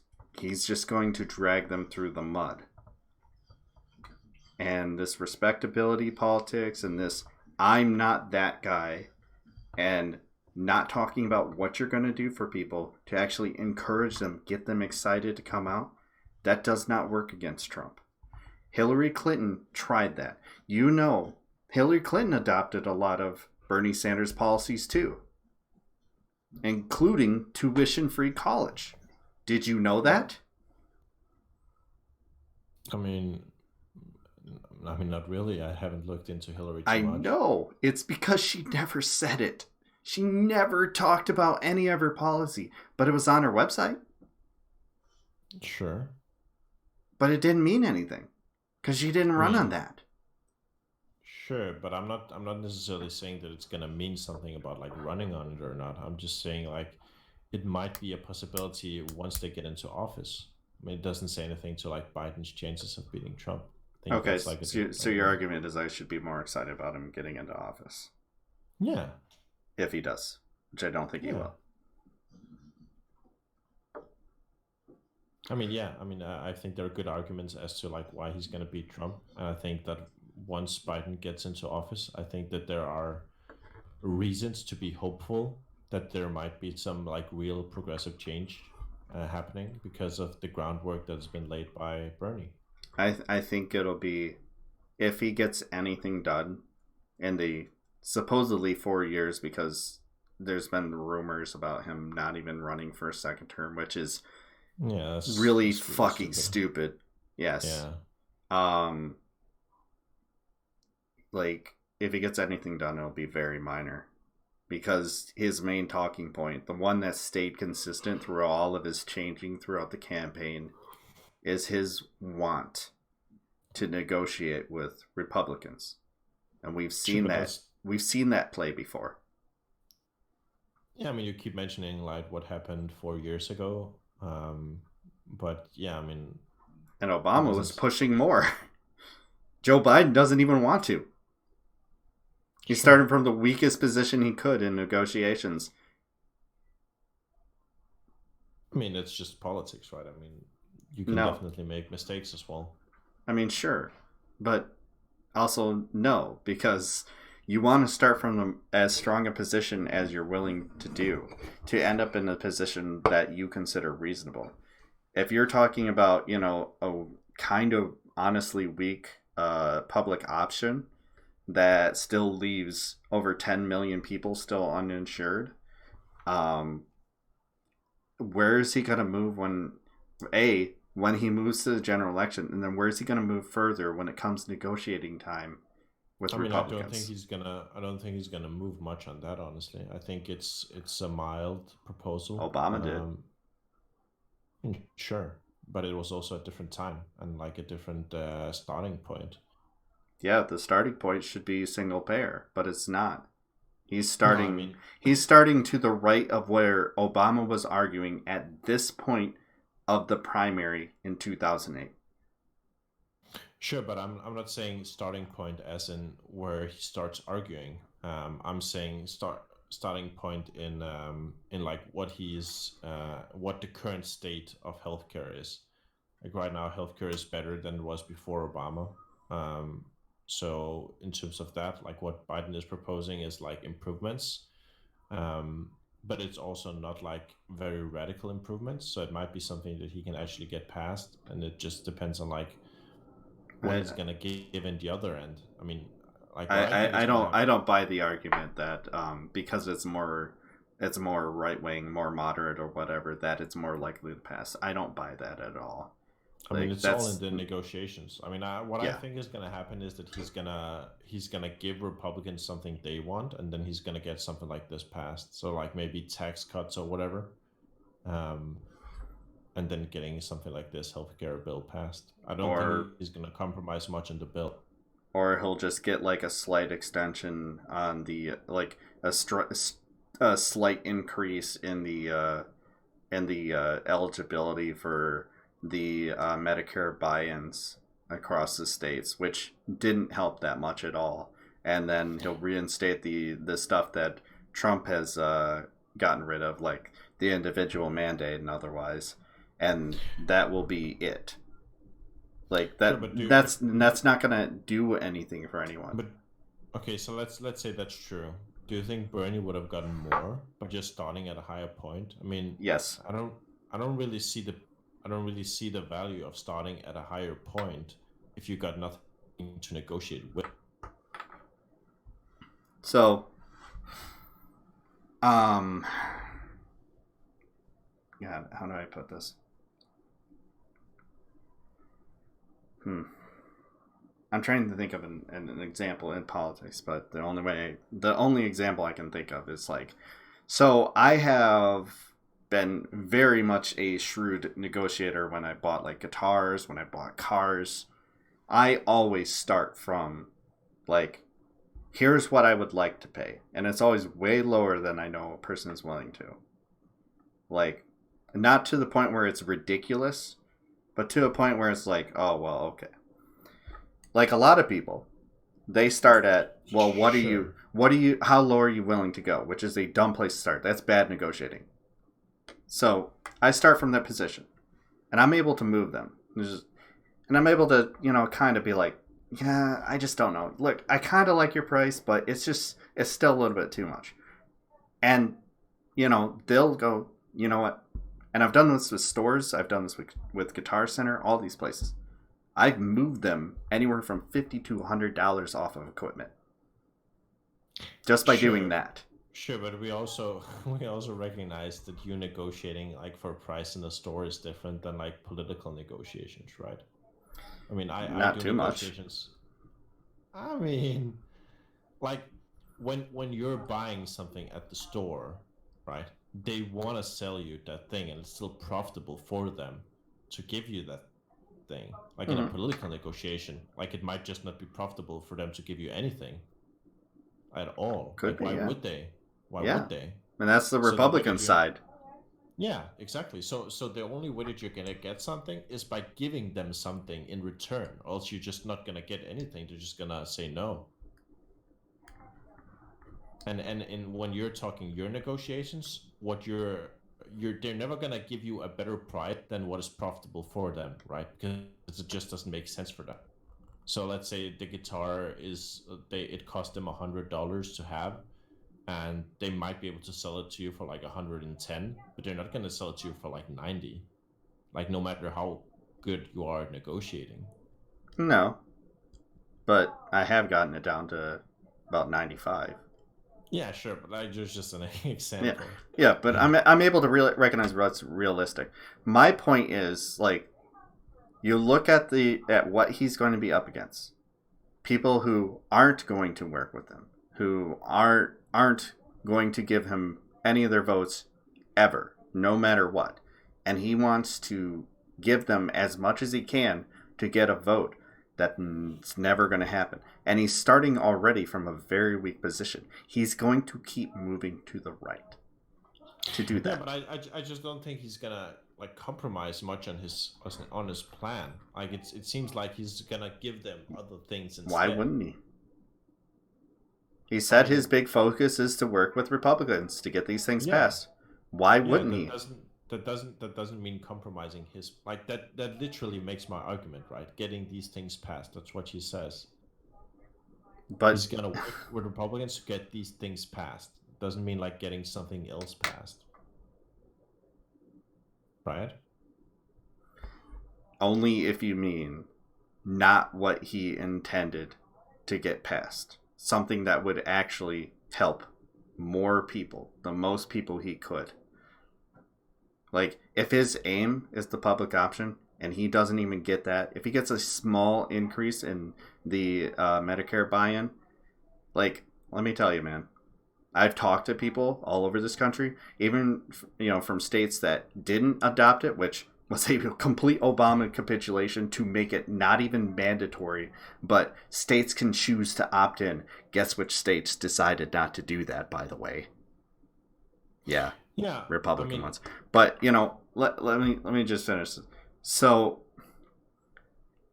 the problem is people didn't feel any sort of benefit from the Medicare buy-in at all. They were either in a donut hole where they couldn't afford their insurance through their job, and they were out of the eligibility for the Medicare buy-in. So they were just left out there to fucking dry. It's not that they could afford their healthcare better. Their healthcare was still astronomical. It's just they didn't fit those very narrow eligibility requirements that would allow them to get in there. And that would have saved them money, but not a lot, honestly. Not a lot. So that's why a lot of people were disenfranchised by Obama, because they saw what the ACA was. They saw what it did. And when it was all said and done, it's like, I can honestly say that me and my wife are people who the ACA saved the lives of. Like, 110%. Saved our life. And even I, with all that, have to say that it's still a very, very weak Republican bill that's sold as this big progressive reform. And Biden's going to do the same trick. He's already showing his hand, which makes it even worse. But Biden's plan is much better than the ACA, right? I mean, sure. Well, if he can get that passed, which he won't, he'll negotiate it away. Yeah, I mean, I just don't see why he would negotiate like that away, like that plan away. I mean, I see because he him wants to work negotiating- with Republicans. Yeah, but that doesn't mean like giving them everything they want, right? It just means like working with them to get the things passed that he wants passed. I mean, you're But they're whenever you not say going to work working with them. But why wouldn't they if it's in their interest as well, right? If It's they're also getting in other their things. it's in their interest to keep their base by not working with them. This is the Obama fallacy all over again. I mean, I just don't understand why Republicans wouldn't pass something that they want. They I mean, they will pass something they want, but only something that they 100% want. Something that already works in their favor, like defense budget spending. Sure. They voted for that every single time under Obama.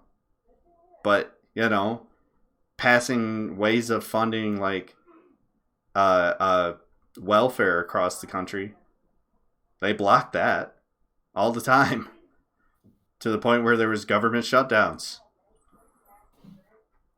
There was the whole fiscal cliff fight. You know, do you know who was instrumental in that?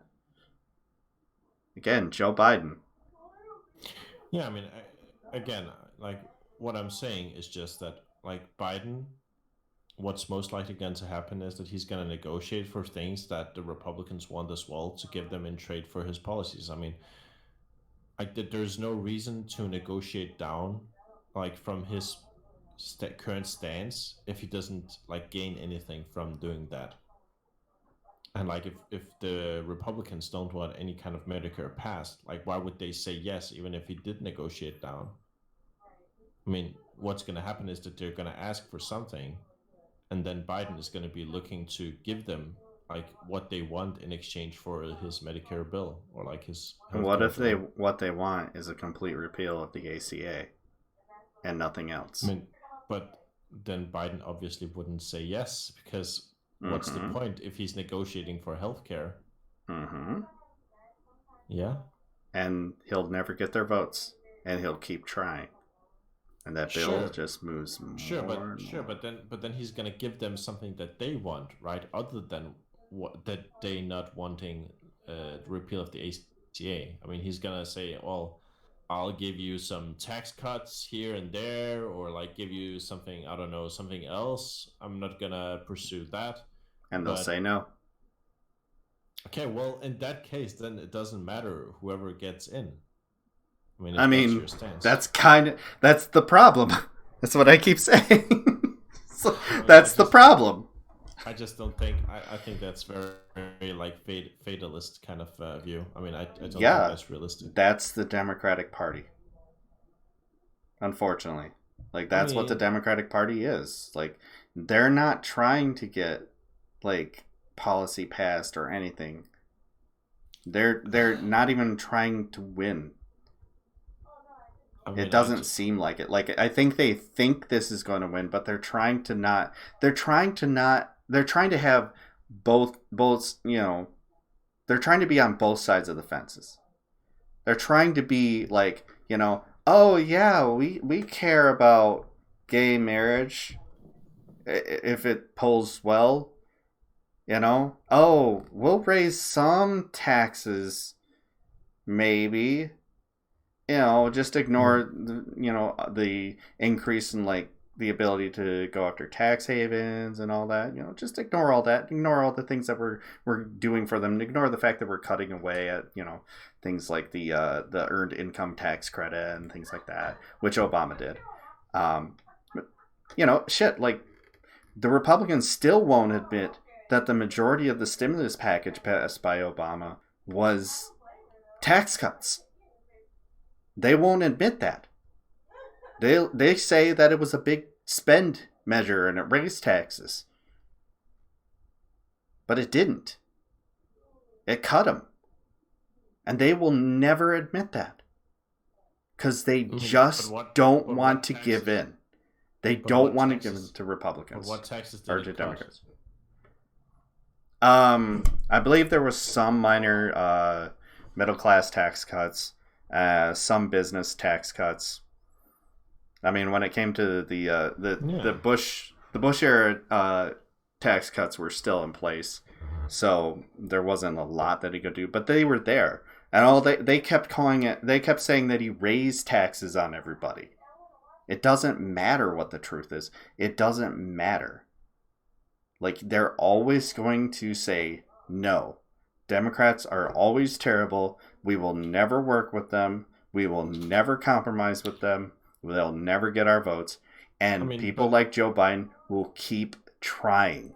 And as he tries, instead of trying to hunker down his base and expose Republicans for what they are, an obstructionist party that doesn't give two shits about passing policy for general Americans, as long as he sees them as his golfing buddies, Democrats lose. Sure, dude. I just don't think. I mean, why do you care about politics if this is your view? I care about politics because I want to win.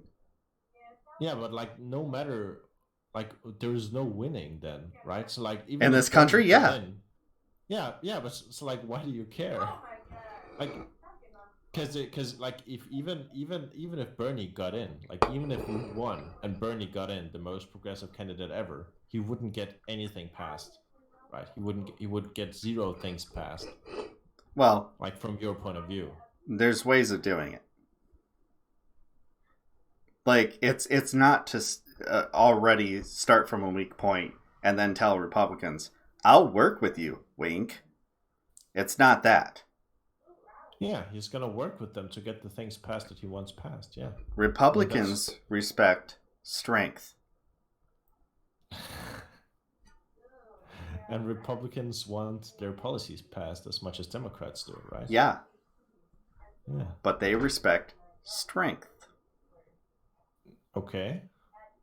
If someone is coming in saying, I want to work with you, you're my friend for long times, and I'm starting from this weaker position. Look what you could have got. You know, you would have had to deal with this guy. You know, let's work together.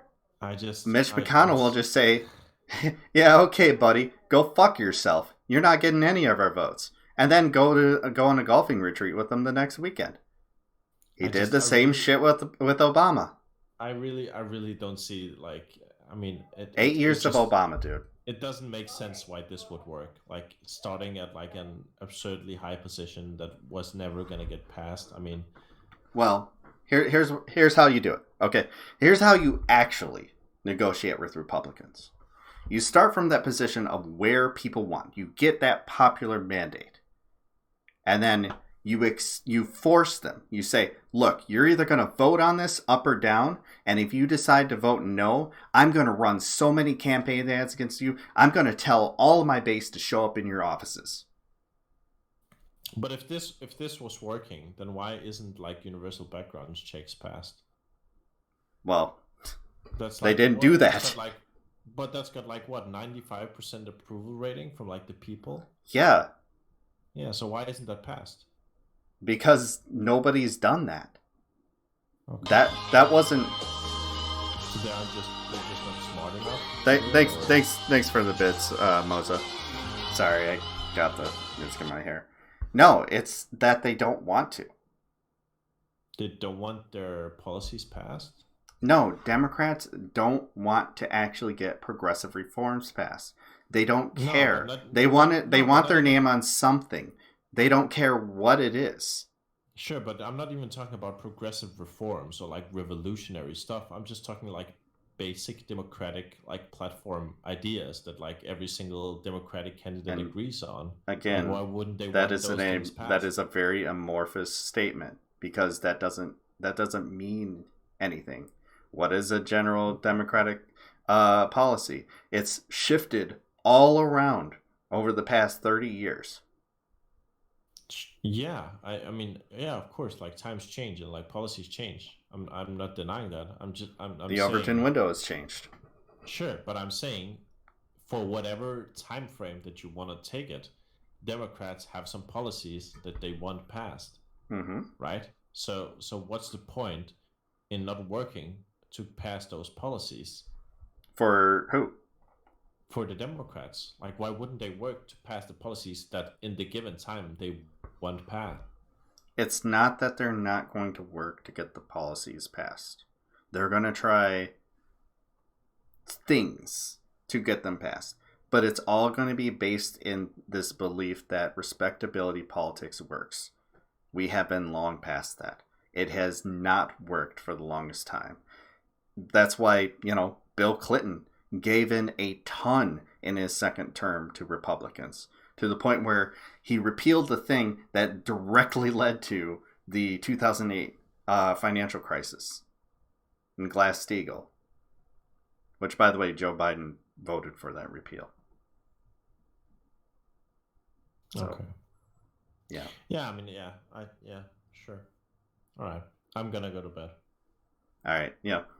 I'm sorry. I might not have been making my case properly as to like why I care about this and everything, but let me kind of ruminate on that and come back to you with a more concise answer to explain why this is and why this doesn't work. I think it's difficult because I think we view politics like from a very fundamentally different lens. Mm-hmm. That's why I say you need to learn more about American politics. I mean, American politics is fucking broken. Yeah, but look up the Obama years. Look up the Tea Party. Look up all of that. Look up how the ACA was passed, and you'll see some shit. Yeah, I mean, I would say I know a lot about American politics, like quite a lot, and I think it's. I don't think you quite get the mindset though. There's a lot of no wins. I think for me it's just very frustrating to be met with that argument. Like whenever I talk to like Republicans as well, like they always say, "Oh, you're not from the U.S., so you don't know what it's like here." And I'm like, well, I understand can read about that. it. But there is an extent that's true though. Like you can explain Denmark to me all you want, but I still don't know what it's like to live in Denmark. Sure, but that doesn't really matter. I mean, you can read about. Sometimes it does. Sure, but let's say you know about the political landscape of your state. That doesn't mean that you know about like global American or like federal American politics or like the politics of another state or whatever. I mean, it's just like small countries, right? So I mean, what's the point in saying? Not really in this country. They seem that way. A lot of people like to pretend that they're that way, but we haven't been that for a long time. Let me put it this way, okay? You like just off the top of my head, because I know nothing about Denmark's politics. You have an actual left wing and right wing party, right?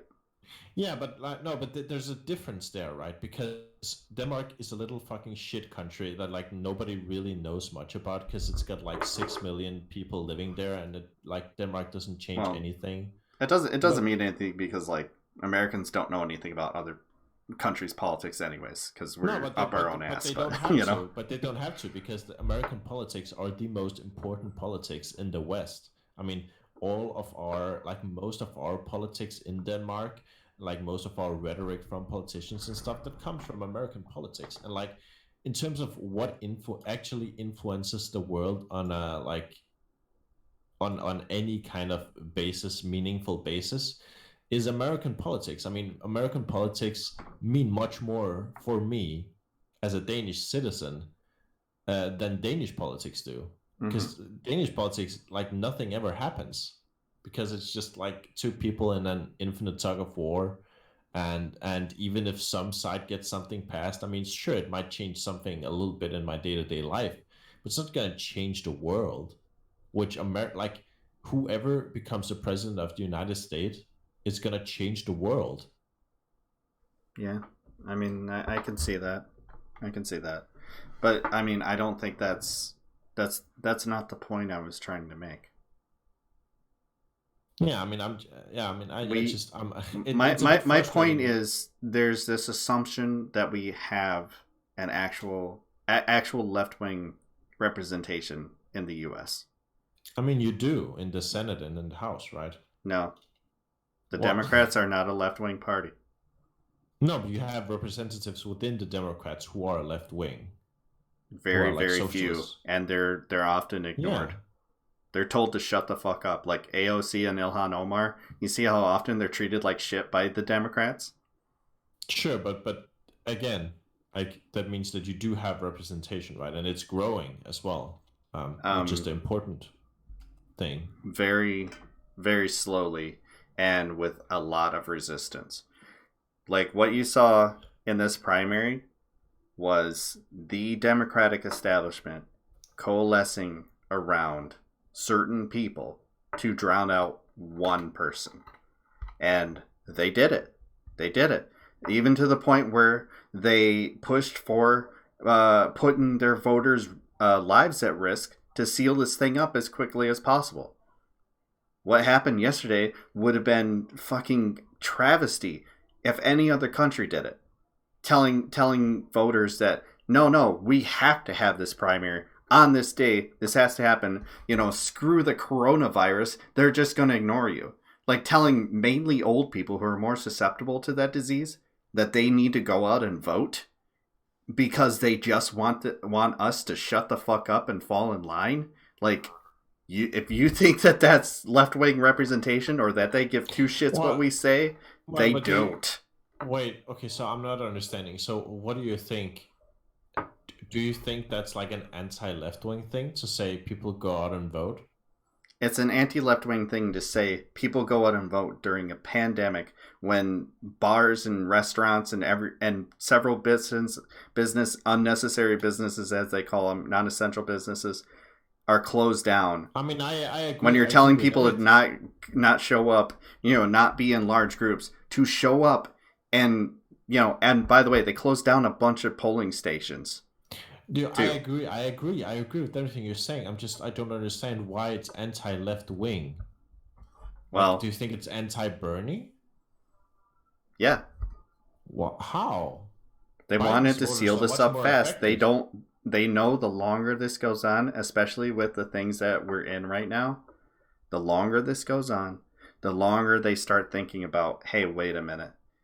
We're in a pandemic and all of us are worried about going to the doctor and paying our bills. And we're not working right now, so our insurance is kind of up in the air. This is fucking stupid. But we both agree that Biden's voters are much more affected by this than Bernie's voters, right? I mean, yeah. Boomers are kind of stupid. And they voted against their interests for the past like fucking 40 years. So they're not a good example. Yeah, but I just mean like the pandemic, right? In terms of like who's gonna die from the coronavirus. If Sanders voters are younger, and they are, they have less reason to worry. So like doing elections like in a time where there's big corona panic and whatever is gonna be an advantage for Bernie. Depends on a lot, because the thing you need to recognize first is those older people, they're like retirees. They have built up their wealth. They have their health care, their health insurance paid for. That's all done for them. And then you're talking about people who don't want to risk that $4,000 bill because they're lapsed in payments and they're already in medical debt, and they're like, I can't go to the doctor and get tested and get medications. I can't afford to do that. Like, in that case, we have a lot more to lose in that. And I saw that shit. Acting out in real time on Twitter. Number of people posting shit like, if they went out, they would say, I'm risking my life. I'm risking a huge, giant bill to hopefully get Bernie Sanders elected. And there was a lot more people who stayed in, which is part of why they did it, than went out. I understand everything you're saying. I just don't see how that is like anti-Bernie specifically. Because they know that the old folks are going to show up. They have a lot less to lose. Sure, they might show up. And they did show up more in general. Yeah, sure, but they do show up in more. Yeah, but bingo. But the thing itself, what was done, helped Bernie in terms of his voting base isn't affected as much. It didn't. He lost by more. Yeah, because Bernie is losing by more every single day that's passing. No. He lost by a ton more in states that he was standing much better in. Can you give some examples? Illinois, his polling was pretty decent for a while there. He wasn't going to lose by, I think it was something like 63 to 30 something. Bernie Sanders, Illinois polling.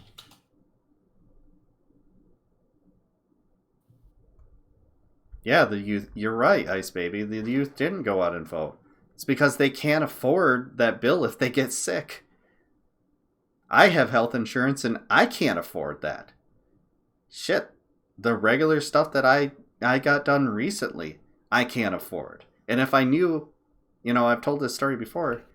If I knew how much it was going to cost, I wouldn't have done it. And you know what? I might have ended up with cancer. Like I'm not even shitting you. 110%. They pulled a polyp out of my stomach that was precancerous. And if I knew that it was going to cost me $900 after the fact, after years of getting this done, where I didn't have to pay anything more than $25, I wouldn't have gotten it done. And then what? We're more scared of our financial stability than we are our actual health. So no, it doesn't work in Bernie Sanders' favor because we can't afford it if we get sick. We're hanging on by a thread. Yeah, so I'm just looking at like the polling before Illinois and what was the actual result, and it seemed like for the polling just before Illinois, Biden was winning by like 23 to like 35 points, and it seems like from like what the actual result was, it seemed like Bernie actually got closer. So Bernie actually gained from the polling, unless I'm like mistaken. Illinois vote. Absentee ballots only get counted if the vote is close. So no, absentee ballots wouldn't have worked. And even then, you can't do it on the day of. You have to send that shit in. Yeah, Bernie gained. Bernie gained in Illinois. Okay. So the difference between is around 30%, and the polling showed like 35. Okay. Yeah, so I mean, I don't know. I just don't see how that's like a anti-left. I mean, I agree it's like a shitty decision, but I don't think it's like super anti. I mean, I think right now, every single day that's passing, Bernie is losing more and more. So I think prolonging it more is just gonna be worse for Bernie. That's at least what it seems like from like the polling and stuff. If that's the case, then they would have been totally fine with postponing them, and they wouldn't be suing Ohio right now for not going through with their primary yesterday. I mean, the DNC is fucking stupid and really, really scared of Bernie Sanders. I'm sorry, they are. I don't think they are at this point, honestly. I mean, they want to seal this up really fast. They don't want this dragging. Yeah, sure, but not because of Bernie. But that's because no. They want to work against Trump as fast as possible. It's because of Bernie. I mean, you saw their freak out when he was leading. They were freaking the fuck out. They were comparing him to Nazis. They oh my God, they freaked the fuck out when they saw he was leading and leading by the amount he did. That's why they did that Hail Mary with Amy and Pete, which yes, I would say Obama calling them and then the night after he called them dropping out like that and immediately endorsing Joe Biden, showing up and doing campaign events for him, is a plan by the Democrats, especially when both of them were considered establishment candidates. So okay, I mean, if you want to talk about this, we can do it some other time. It's like 2:30 a.m. here, so I gotta go to sleep. All right, that's fair, but I don't know. Yeah. It just, like I said, just look up the Obama administration. Look up more in depth. Look up the Tea Party. And yeah, I mean, I know about look up all the these things. filibusters and look up why they did it. Because there's a direct correlation between the Tea Party, who was the Republican base, and what they did.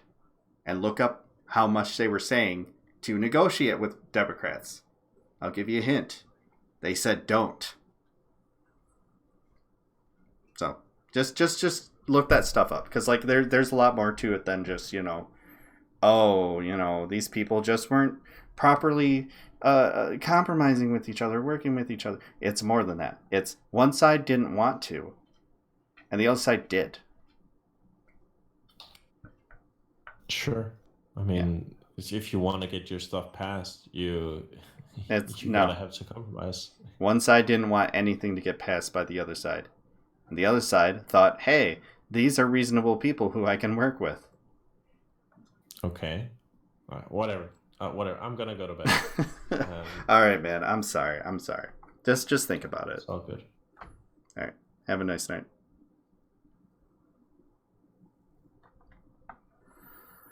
They couldn't have formed Centra's Voltron without the clown car. This was their plan from the start. Yeah. I think it was a desperation move. I think they pieced it together the last minute because they were freaking out. I think this was a Hail Mary of a move for them to do that. And they're like, if this doesn't work against Birdie, we got to try something else. And they would have done something else fucked up. So they did Centris Voltron.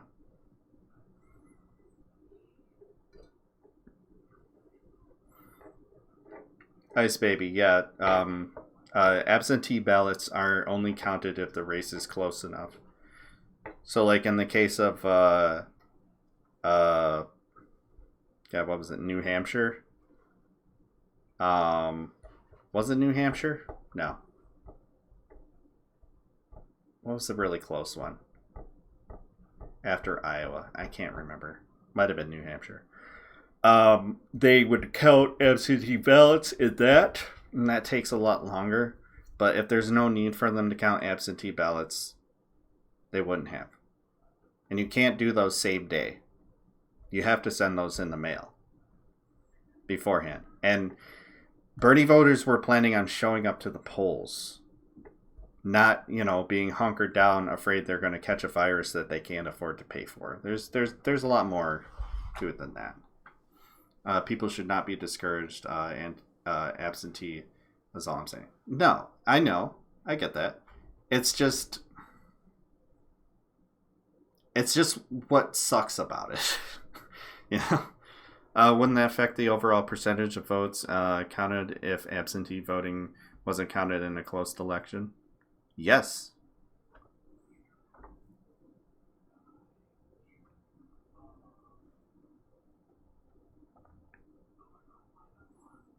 Timeline sounds like when the meth rock kicks too hard and you start seeing a new dimension. Yeah, we live in the dumbest timeline. It's fucking stupid. I just, you know, I really wish that American politics made sense. It doesn't. It doesn't. Like, there were people, you know, there were American people like Dario saying that throughout the entire Obama administration. And it never came to fruition. It just didn't. And whose fault is that? You could blame it just on the Republicans, but the Democrats had a hand in that too. And that's one of many reasons why I'm not excited about Joe Biden. I mean, I'll vote for him, and I will say, you live in a fucking swing state. Yes, vote for him, because he is better than Trump. Even if it's marginal, it's better than Trump. Because right now, we don't have a government. Joe Biden would at least be a government.